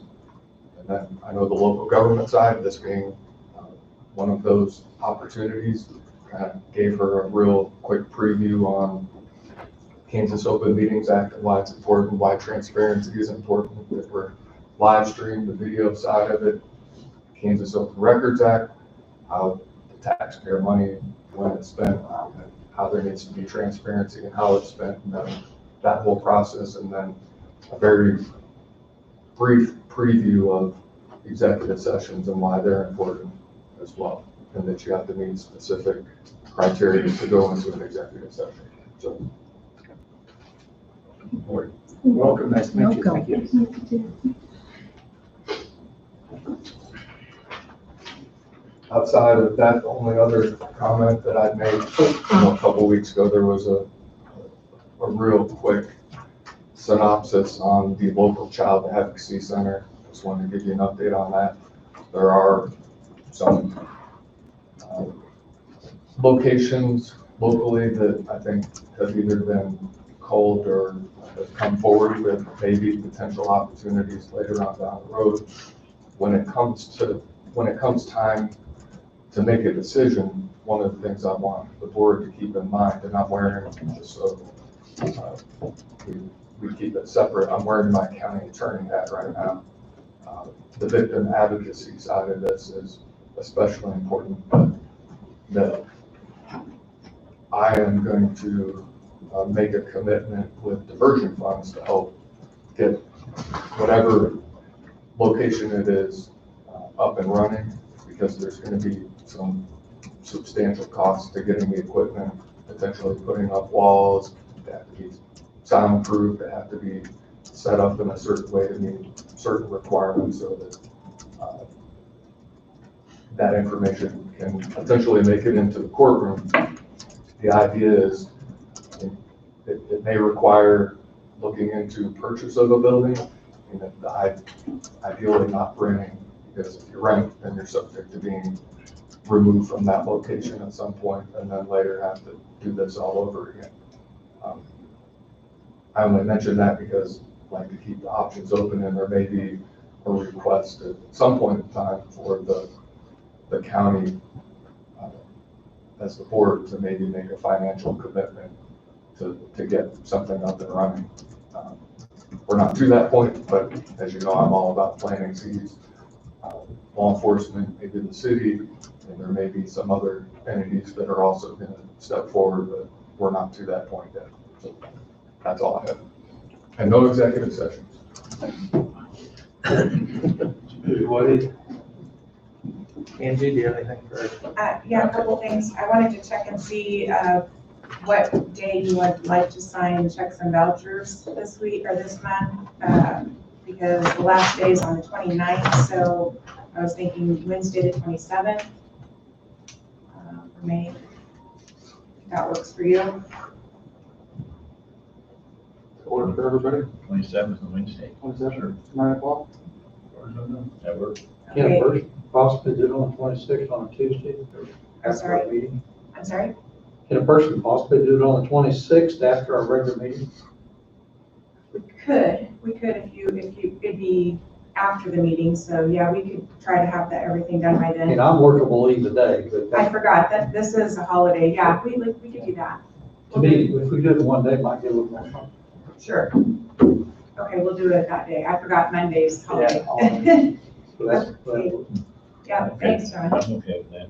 And then on June,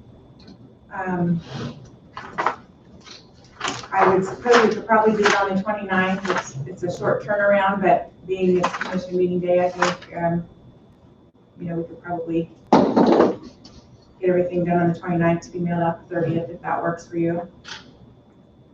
And we could go ahead and look at July while we're here. How about Wednesday, the 29th? didn't work for me. Do that or right after the regular meeting on Monday, the 27th. Or is that a little Yeah, too that early? might be a day or two, a little too early, but we can, I'm okay. let's plan for the 29th, and then if it looks like things are looking good, we could move it back. And then the other thing I had is, so weekly, we've been having meetings, conference calls with the Secretary of State's office regarding upcoming election. And the Secretary of State has allotted us funding to help with any extra purchases that we've had to make for personal protective equipment or extra envelopes. In the event we have a mass request for advance mailing. Our polls are still going to be open. We are not encouraging advance voting. We still would like our voters to come out and vote. Like some of us have said, if they're able to go to Hoover's or Walmart or wherever they're going, and with the protective sneeze shield, which I'm going to be ordering some of those. So I just want you to know that you're going to probably see some expenditures come in at the end of the month. It's going to be things that I'm preparing for the upcoming election. So I don't want you to be caught off guard when you see those things coming in. We are keeping track of all of those expenses because I think anything over and above what the Secretary of State's office has already allowed us, which we got $8,000. I think then the federal government may be covering those expenses. So I just wanted to let you know that you will be seeing some of that, so not to be alarmed. And we're also going to be purchasing probably some of the face shields. I found some for a really good price. That the students, if the students are still willing to work this year, that way every person they come in contact, they've got protection. And then the other thing, we'll be ordering, well, we have on order the foot pulls for the bathroom doors and other doors that people might want. The automatic toilets, sinks, and paper towel dispensers and soap dispensers are on order. We're going to try to phase those in as we use up our other soaps and paper towels to not waste anything. So I think that's everything I wanted to let you know where we're at. So and that is all I have. Thank you, Angie. I don't have anything. Bob, do you have anything? No, not present. Don? No, I do not. Have anything right now? Donna?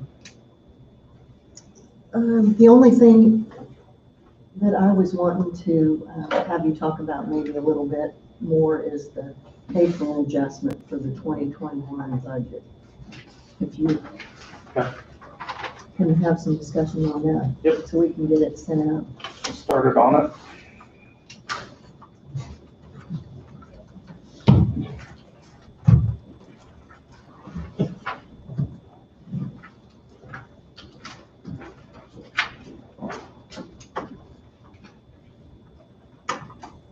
Just 3.5. Yeah.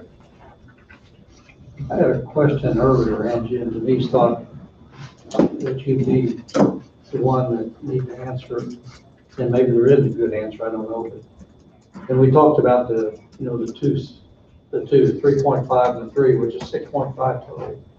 You know, we have no idea how the wage study is gonna come out. You know where the step increases are gonna be for this next year, for the department heads, proposed. But can we set the original budget at 0 or maybe 1 or 2% until we discover what the wage study comes up with, and then readjust and move funds around at the end of the year to take care of it if the wage study is higher or if it's lower? You know, we don't know what we're gonna do after the wage study. We have no idea where it's gonna fall. Or do we need to set a 6.5 to me is a little bit wide, a little bit high, but it's been that way for a few years. How long, I don't know, but. Many.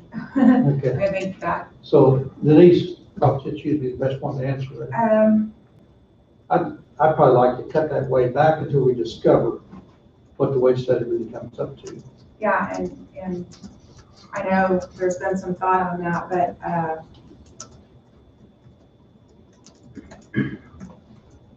What's the time frame on making this decision? well, Today or budgets- next Monday or? No, I need to give them department heads, I realize time to get their yeah, budgets in order. I mean, they need to get them turned in, you guys like them about the middle of June, so you can start looking things over. That's still 5 weeks away. Yeah, and you know, in thinking about that, I understand the thought on, you know, cutting it back and everything, but again, like with the salary study going on, I'm not really sure what you should do. I don't know how much adjustments you do later if we discover we gotta change it. Right. Once it's published, you have to republish, so like if you come in and say, you know, October or somewhere, you know, if it's completed by October, which is kind of our estimation, you would have to republish the budget and all departments would have to redo everything. And I know we got timetables. I realize there's lots of timetables. So I don't know in that case, you know, if you're wanting to go with whatever the determination is of the salary study, if you're wanting to stick with what you have for now, because it might cover, but then we don't know either, so. Chances are it will cover. But the other side of it is it's probably could be excessive too. You know, we know we got the steps, potential steps. That's only probably a third of our employees every year, maybe 40%. I don't know. So to me, the 6.5 is probably a little excessive, but I don't know what the law requires us to do, what we can do and can't do. Lisa, If- I just have a quick question for you, being that you're here. Sure. Is that something that you could kind of help give a guidance on to the board as far as just kind of what you've seen if you, because I think, I mean, all in all, you might have Right. some bit of an idea of what you're seeing, Okay, that you could say maybe what department should look at. sure. I would say, we will know, let's see, we send out the survey hopefully by Friday. We'll have a lot, much better ideas like a month from now to be able to say, things are kind of coming in that you're, you know, I honestly don't expect you to be way behind like we've seen. It's a little early to say, I certainly am not gonna stand up here and say, you guys are in, you know, great shape, you shouldn't be much, but I will say that usually you can kind of come in and look at pay scales and go, wow, you know, I think they're gonna be pretty low. And I was in a county that was in that situation. I would recommend that, if it were me, maybe just kind of going somewhat what you've always done. What do they do to you? Like middle of Usually, June. or middle of June. But what, I guess what they could do either do what we've done moving forward here till the middle of June, and then if you see something that you could let us know, that one personal services line wouldn't be too hard, I don't think, for most people to modify it. Yeah. It can be adjusted per equipment. Yeah, and in all actuality, by statute, they have to have their things in by July. Right. But being that the board likes them a little earlier, Yeah. so, we still would have time to make an adjustment if.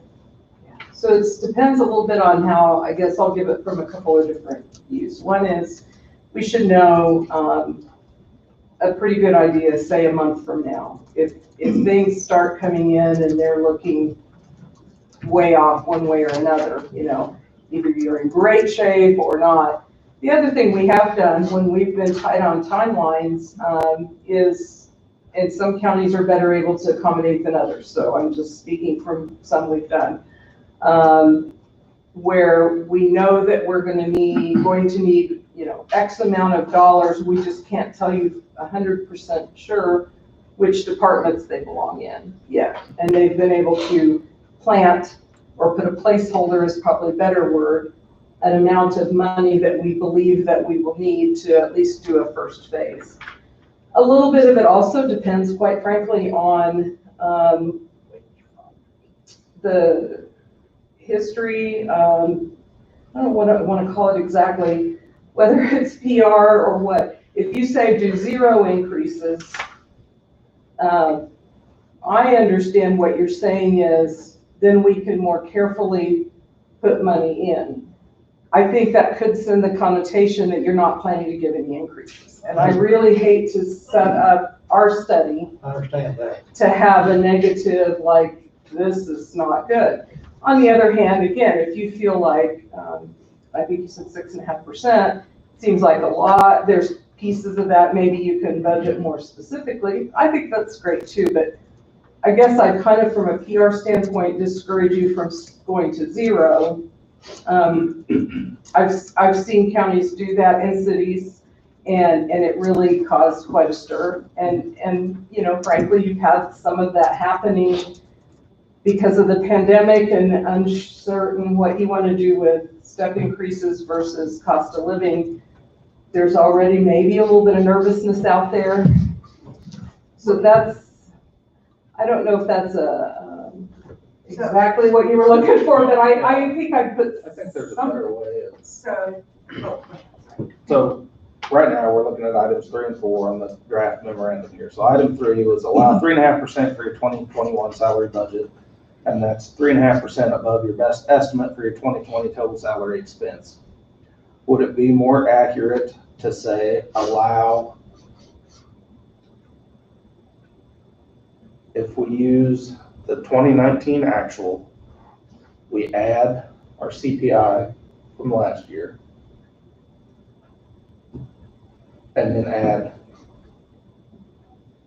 3% only to the salary for that budget request for 2021. Well, one thing we're probably need to look at is.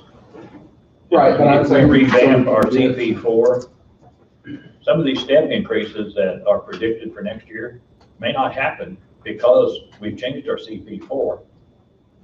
So, I don't know how we're gonna work for that. Because, if we change the whole scheme of that, step increases may not work the same way that they are now. Correct, and they might be a different percentage than they are now. Exactly,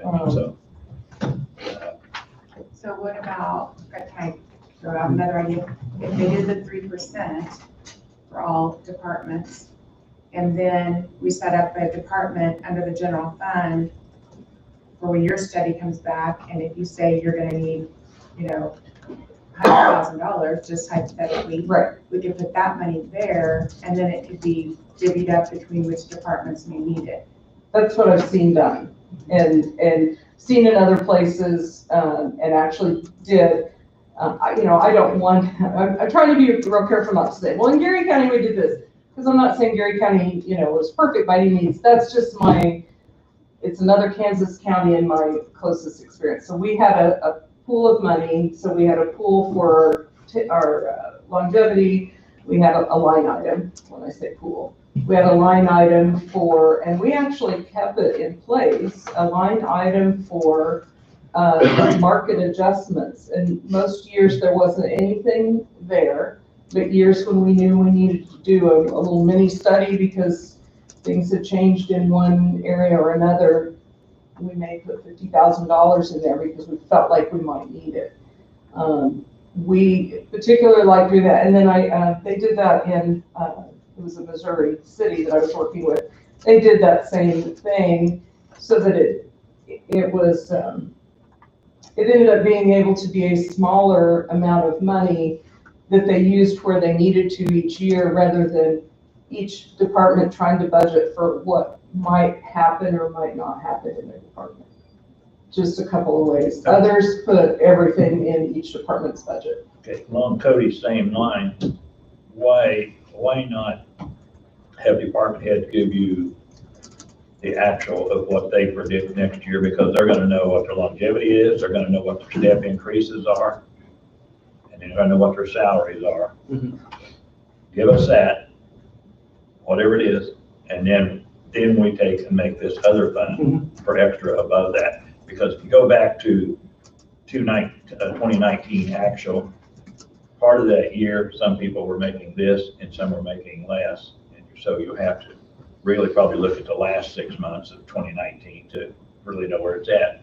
But if we go from the existing salary today, knowing who will get steps and all that, I think that maybe we're on the same page, Cody, just looking at it a little bit different. Right, it's just how do we go about asking for it on this is what I'm getting at. Because there was some confusion with this last year. Yeah, I think we should just ask for the actual. And What you could do is use the CP 5 forms. Go ahead and have them prepare those for next year in order for you to see those steps that could happen. This one here, the CP 5 books. Oh, yeah. The form, I mean, it's already there. And then that way you could go through each individual person and look at everything and see where they should be. Yeah, I don't disagree, we need to project something. And zero is not right, because that's throwing a negative image out there, and I don't want to be behind that.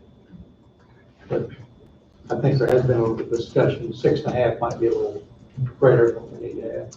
And if we could set an account aside to bring back into it, to me, that'd be something we could work with. And Angie's the better person to answer the question, and working with accountants on how easy it is to create another fund. And I know it could, it might be a pain to have it. Once it's in the budget, it ends up staying with you, I think, for a while. Well, it can be transferred out to reserves, but overall, at least it would be in the general fund to where if we did have to spend it, we wouldn't have to go republish the budget. Yeah. And then maybe it might change that department, but you can do that under the general. It's when you change other funds. So we may have an issue with maybe like road and bridge or some of those outside funds. And appraisers, is your appraisal fund is separate levy? It's general, oh, nice. But road and bridge is levied, health. So there's a few out there that we may have to figure out something for them. Frankie, you had a question? Yeah, the only question I'd have, and maybe Lisa can answer this, because I don't know, they've just been doing it this way forever, is why do we do April?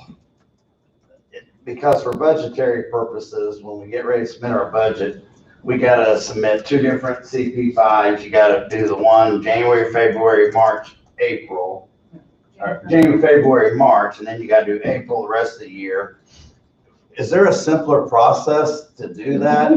Do some do it? I mean, would it not be, maybe there's a reason we can't do it in January. I don't know.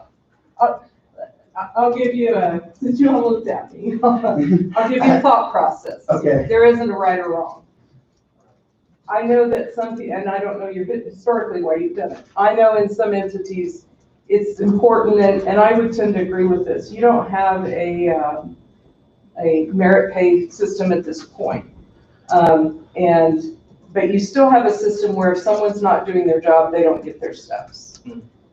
So there is a way of philosophy that if you can keep those separated, your cost of living from your steps, it makes sure to keep the focus on the steps being at least having some performance aspect to it. If it's lumped together, it pretty soon becomes an idea that it's just an automatic. If it's my year to get a step, I'm going to get CPI and a step. It tends, I do think there's merit for having them separate from the standpoint of keeping the eye on the prize of good performance. It is a hassle, you're right. I just didn't know if there's as much, it seems like our formulas are so complicated, and maybe it has to be, I'm not a numbers person. But it seemed like, I would agree with that when we do when we do the, what do you call that? Cost of living? The cost of living and the steps together, from an employee's perspective, I think that's right.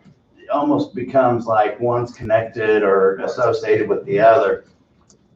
I've tried to get away from that. I think they should be separate. I like that idea. I just don't know why we're talking about it budgetarily from a big department standpoint. So your thought process is kick the step increases in January 1st and the CP5, we can budget. The CPI, if the commission gives direction, obviously it fluctuates, but I think the commission has been pretty consistent over the years and fair to where, if we can do that, the CPI and say 2.5%, you tell us to do 2.5%, that's a manageable number because we can apply it across the board because we know what the whole year is going to look like from a budget standpoint, wage-wise. I think maybe that would simplify the process for you guys too, because I get to looking at all these numbers, and then you got to refer to this and refer to that, and next thing you know, it becomes so complicated that it would be nice to simplify it, but give you guys accurate numbers. Maybe that's something, at least they could do a little more discovery on what we can do and can't do because the statutes are right. We can too. They're way. I know that 3% that they had us start that budgetarily, that 3% was there for unexpecteds. But we can always make that adjustment if we know it's. Exactly. Something comes up in November because of something unexpected.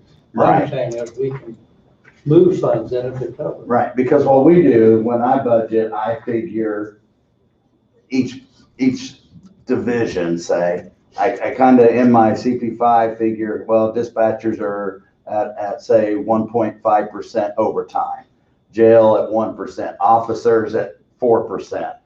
And I get to figure that works out for me budgetarily to where that 3% sets out there. And that is a lot of money, that 3.5%, that is a lot of money sitting out there. Right, but where I'm getting at is we add it every year. Right. Are you adding 3% more overtime every year that you're working? Right, no. So that's why I suggested using the actual from 19. Right. You're still a little off, but I'll bet it's within 3%. I don't have our budget book in front of us. I'd say 3 to 5, yeah. Based on that, we've done 2.3 and 19. Right. So if you add 3 to it, you'd be at 5.3. Right. So, I mean. There's no magic number to it. No, but we can try It's several. the crystal ball that you always do have. Once we plug those formulas in, we can plug in several different for you. If I just have time, that's the whole key is when do you want them? Right, and that's why we're trying to get through this Yeah. so we can Provide. the We can same sure plug it direction in. to I just. everybody and get it out. It doesn't matter what the numbers are we say, we may not hit them. Right. But I kind of agree with you, we go back with the actual, and then we make the fund over here with some others in it. We can adjust it at that point. Well, and that's it. We I can think ask for a percentage COLA plus X over 19 actual for salary, excluding longevity, because we know what longevity is going to be every year. That's not something that just pops up. That's coming. Right, that's part of our There's no reason to formula. include that in the 3%. But I'm all for changing that too, so. Well, But not that, right right now. And then that covers Duly noted, Commissioner. That covers that increase for salaries as a percentage. And I think it's more accurate than just add 3%. Try to use that. Yeah, So try to give you Your accurate numbers. restate what you're saying, use the actual 2019. So from 2019 actuals.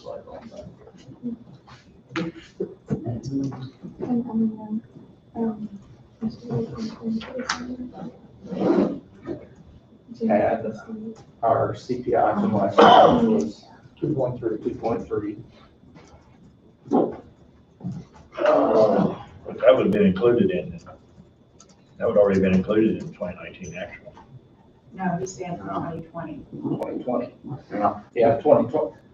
2019 CPI is in 2019 actual. Yep.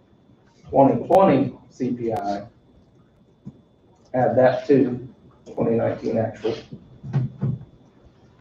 And then add 2% or 3%.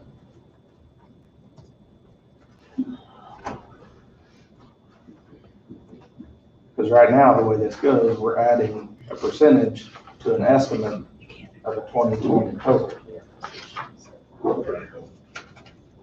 So the actual CPI for 19 goes to 2.3. way off.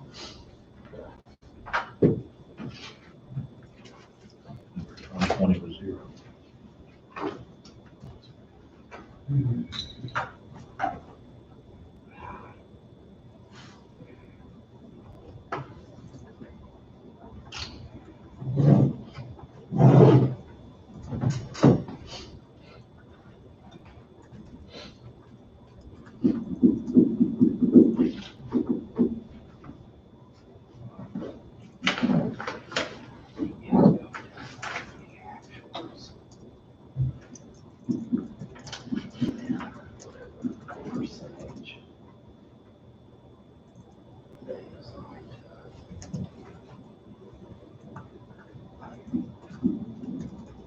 It doesn't sound right.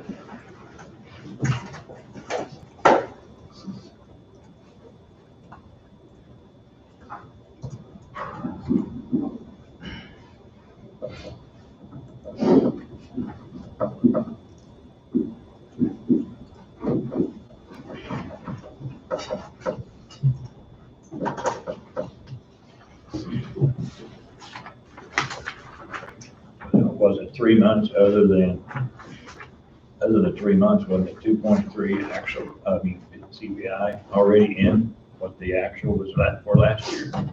Because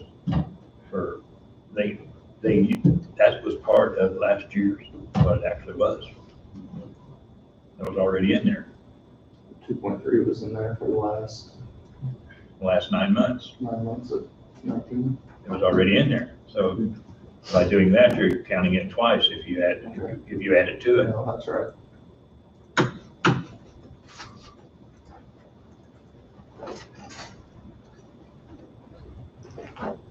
I think we just want to take the actual and figure out what we want to give, what we want to allow, the difference.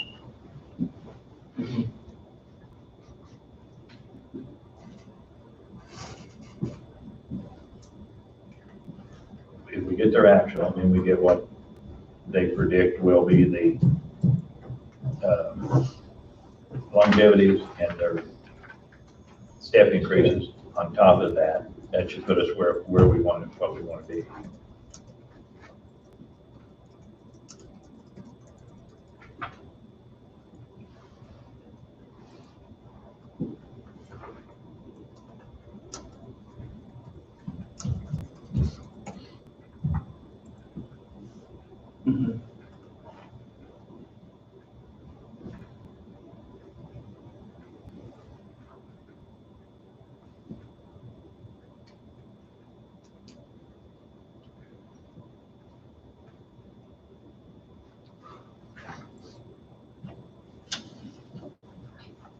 Okay, so how do we want to reword item 3 then? What is it, what's item 3 say? Allow 3.5% for your 2021 salary budget, including longevity pay. So we're going to do it, we just want to say we want the actual 2019 plus predicted, plus what it'd be for longevity and for step increase.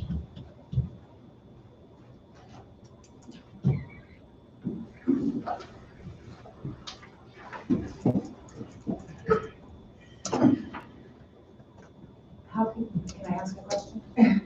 Sure. So like say, one of my employees got a promotion this year. If I'm taking 2019 numbers, how are you gonna capture? You're gonna be projecting under a little. We're gonna have some flexibility in the tail end of it, Angie. There has to be some flexibility. Yeah, I was just, Right. another thing to think about, Right, that's all. yeah. But when you give us the actual numbers for that, then you're also gonna tell us this employee is gonna get this much more, that's gonna be that much more for this year. Okay. And the longevities are gonna be this much, so you're actually adding it on and telling us how much more it's gonna be for pretty close to an actual Okay. for this year. Gotcha. You're gonna cover that. We're probably making this a lot more difficult than what it should be. You know, our question was 6.5, probably a little bit higher than what it should be. You know, budget preparation, when we got the flexibility to adjust it on the tail end of the year. Where I understand we got the flexibility to adjust it in case some unforeseen salaries change. Does 3 and 4 need to be combined, or we need to keep them separate? No, honestly, I say we strike number 4 and then. That's what I'm wondering, we need to strike one and work with one. We work with one, but we use 3% or whatever to create our pool for adjusting out the salary. Agree with that. And just to be on the safe side, we might want to use a little bit more than that for accrual this year, not knowing what it's going to end up being. Because we can always, every year we can adjust that. Right, but it doesn't go out on that. No, it doesn't, that's That's not. I think that one just needs to go with last year's actual plus what you're going to this year.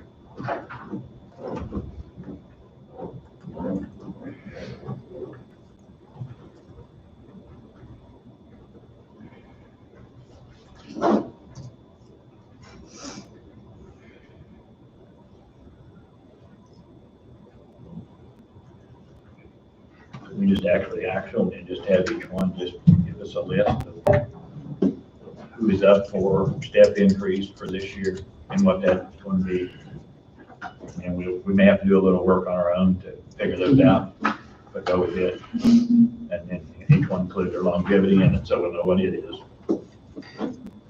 Yeah, we got a one-line item for longevity. Can we make a one-line item for step increases and the personnel services? Say at 2% for that one line? All 3 of those lines add up, depending on the department, depending on longevity, but steps, you're probably gonna end up in that 5.5% range. Like I said, I'd like to keep this simple if we can. You keep making more line items, you're not making it simple. Well, that makes it, that's easy for they can determine that step increase for projected. So as the department head, I can look at this book and tell you who's going to get a step increase next year. Yeah, that's easy, that's a one-line item. And all we got to do is tell them that. Longevity pays it's easy to figure out, step increase is easy to figure out, unless somebody quits and a new employee comes on. Personnel services is the line we're trying to figure out. Allow them to say 2% with the flexibility to change it once we get to set it back or if changes take place.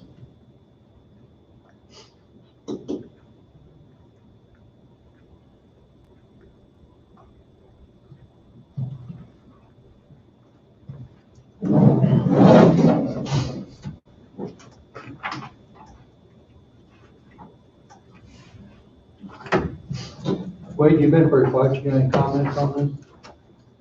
I need to see it all in front of my face. That's kind of what I'm thinking. I'm gonna sit down with last year's budget book, rethink it.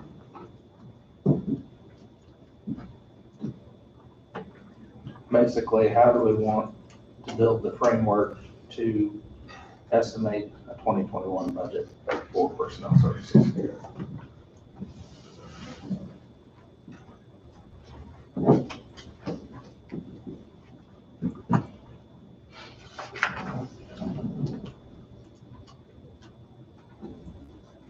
Mr. Chairman, has the audit come back yet? For 2019? I haven't seen the 19 audit. Angie, do you know No, that? we haven't gotten it yet. They're still working on tying up loose ends, so Do you know when or that timeframe I on don't, I can call and find out. that?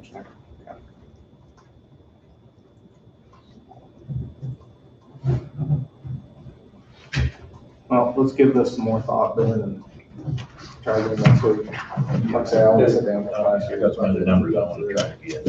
Let's see how that. Because again, we don't want to cut it short somewhere that bite us later.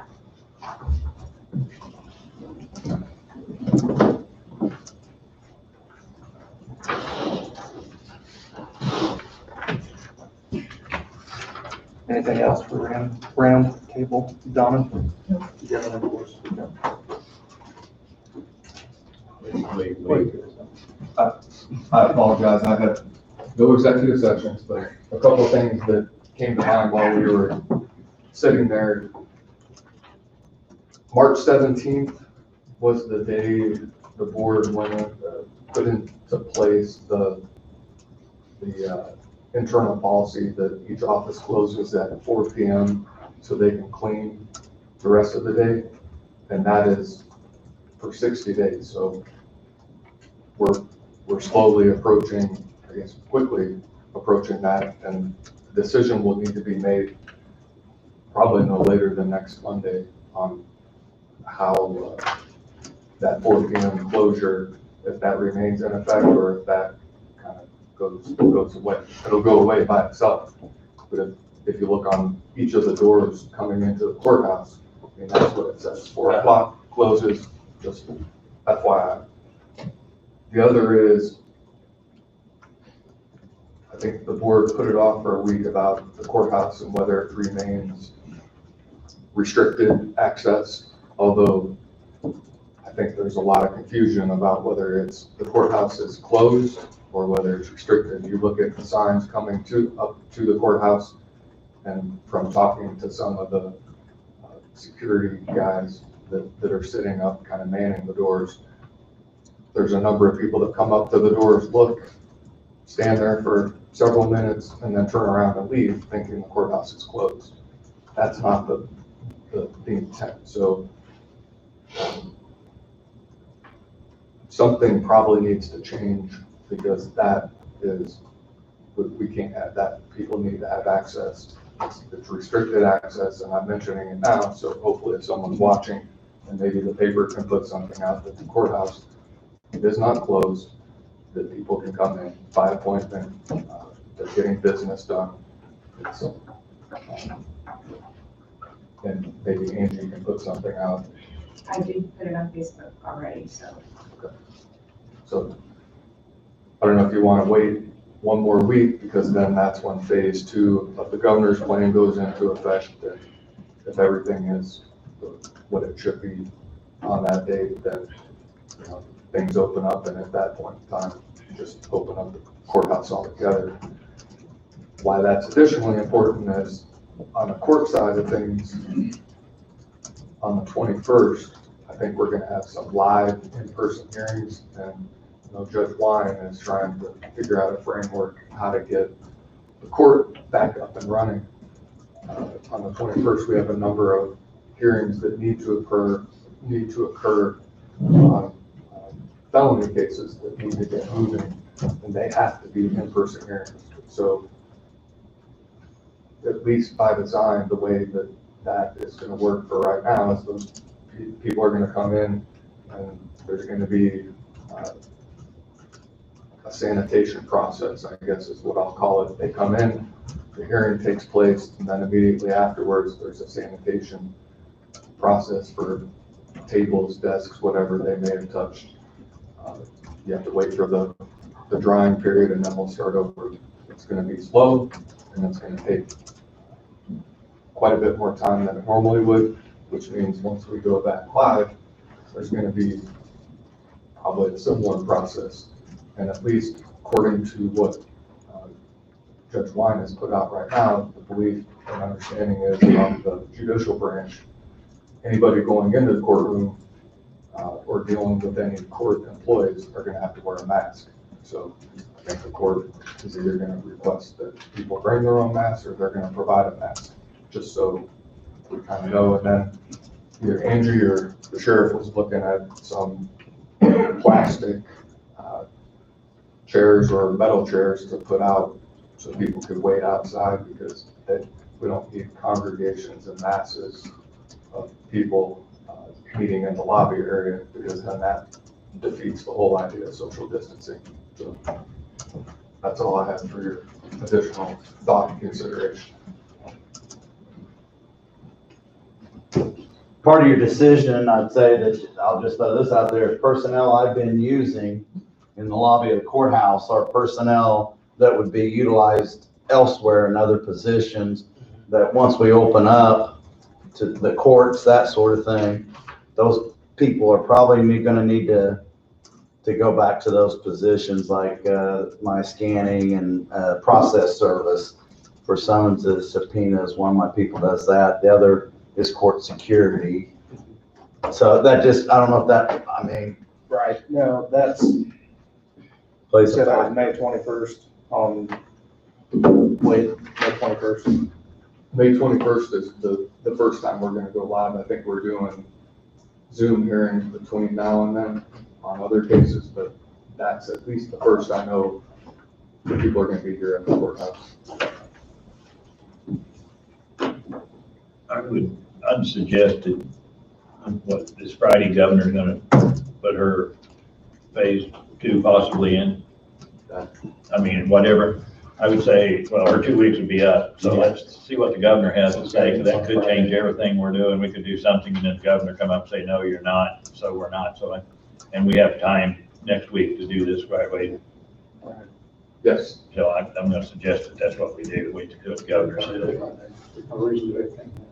And if we have some direction, I'll take that framework from the court side as well as the county side and see if there's a way I can maybe mold the two together potentially if you need to, short term. For me, as far as the courthouse general and having, it's nice to have someone there to say, okay, hey, sign in, because that is part of the governor's plan to reopen, is obviously tracking contacts, having that. But then with the other offices, basically, if someone's coming in and has an appointment and they sign in, probably don't need an escort, probably don't need the radios. The office is gonna know that they have an appointment at that time, and they should expect that person to. I think it's just what's the expectations, yeah. That's my expectation, but I think we make that decision Monday. Again, wait for guidance to come down from the governor, hopefully this week. And I think we have a little flexibility on our part that since I got a few light duty personnel, that we can, depends on what the expectations Yeah, are by and maybe- appointments. Maybe one person up there. Yeah, instead of two. That's what we've been pretty much doing, just one person. Yeah. Cutting back, and using the radios more. So, and stuff, it's just, what are you gonna do? Are you gonna still, be open by appointment only for the next, till June 1st? That's the only thing that plays a role, otherwise.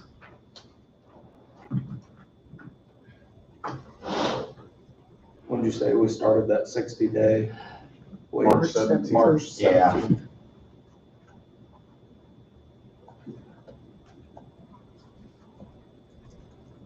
That's 60 days, but your third year. Yeah.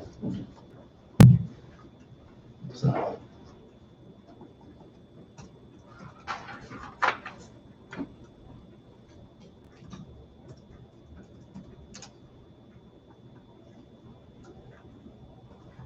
I'm sorry. I apologize. And since that, so that motion that we made was courthouse general. If we let that motion expire, other offices that are still wishing to be by appointment only would still be by appointment only ticket. Because it's restricted access right now. Right. So But I'm saying if we let that expire, it doesn't say that the treasurer can't remain by appointment only office. Correct, That's what I'm getting at. correct. But then other offices that choose not to be, And offices that choose to be open, then it's open. they're open. I mean, That's the way I would take it. but I think outside of that, Right. still by the governor's ad astra plan, having somebody there and say, hey, sign in. Right. I think we still need that. As long as we're following that framework, you're right. But each office could do that too. Each office could have you sign in when you come to their office too. Good. If we get down to that. If we get to where Randy needs the personnel for, You can, I think there's a lot of flexibility there.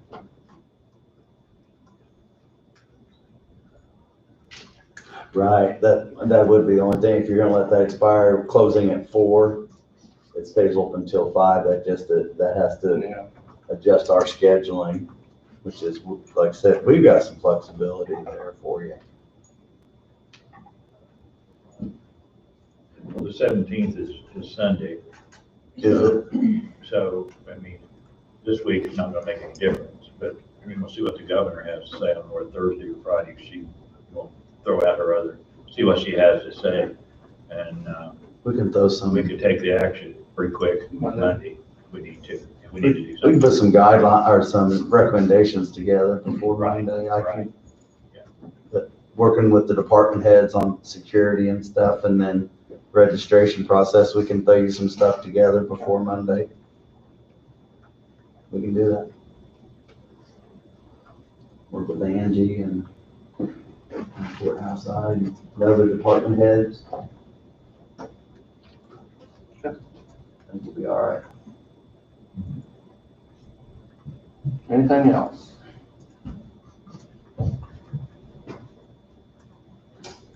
How's the lake going, Randy? It's going good. Sorry about that. Yeah, the restricted hours, obviously fishermen, we're glad to see it open back up. We've had some high usage. Had to adjust our registration process. What we'd done in theory, didn't really work. We had to make some fly adjustments, but fishermen are staying outside. Registration is going smooth. We did have one employee resign just because of health reasons and stuff. We're not going to fill that position right now while all this is going on. We think we can cover it with what we got for now and stuff. But the restricted hours is working great. Of course, the fishermen, if you gave them 24 hours a day, they'd want 25 hours a day to fish. But so far it's going good. I think we let it go another week and stay with what we got and see where we're at next week with the governor's framework. All right, sounds good. You bet. Thank you. You bet. All right. Well, if there's no other business, we'll adjourn at 11:33. Yeah, we're talking about that, yeah.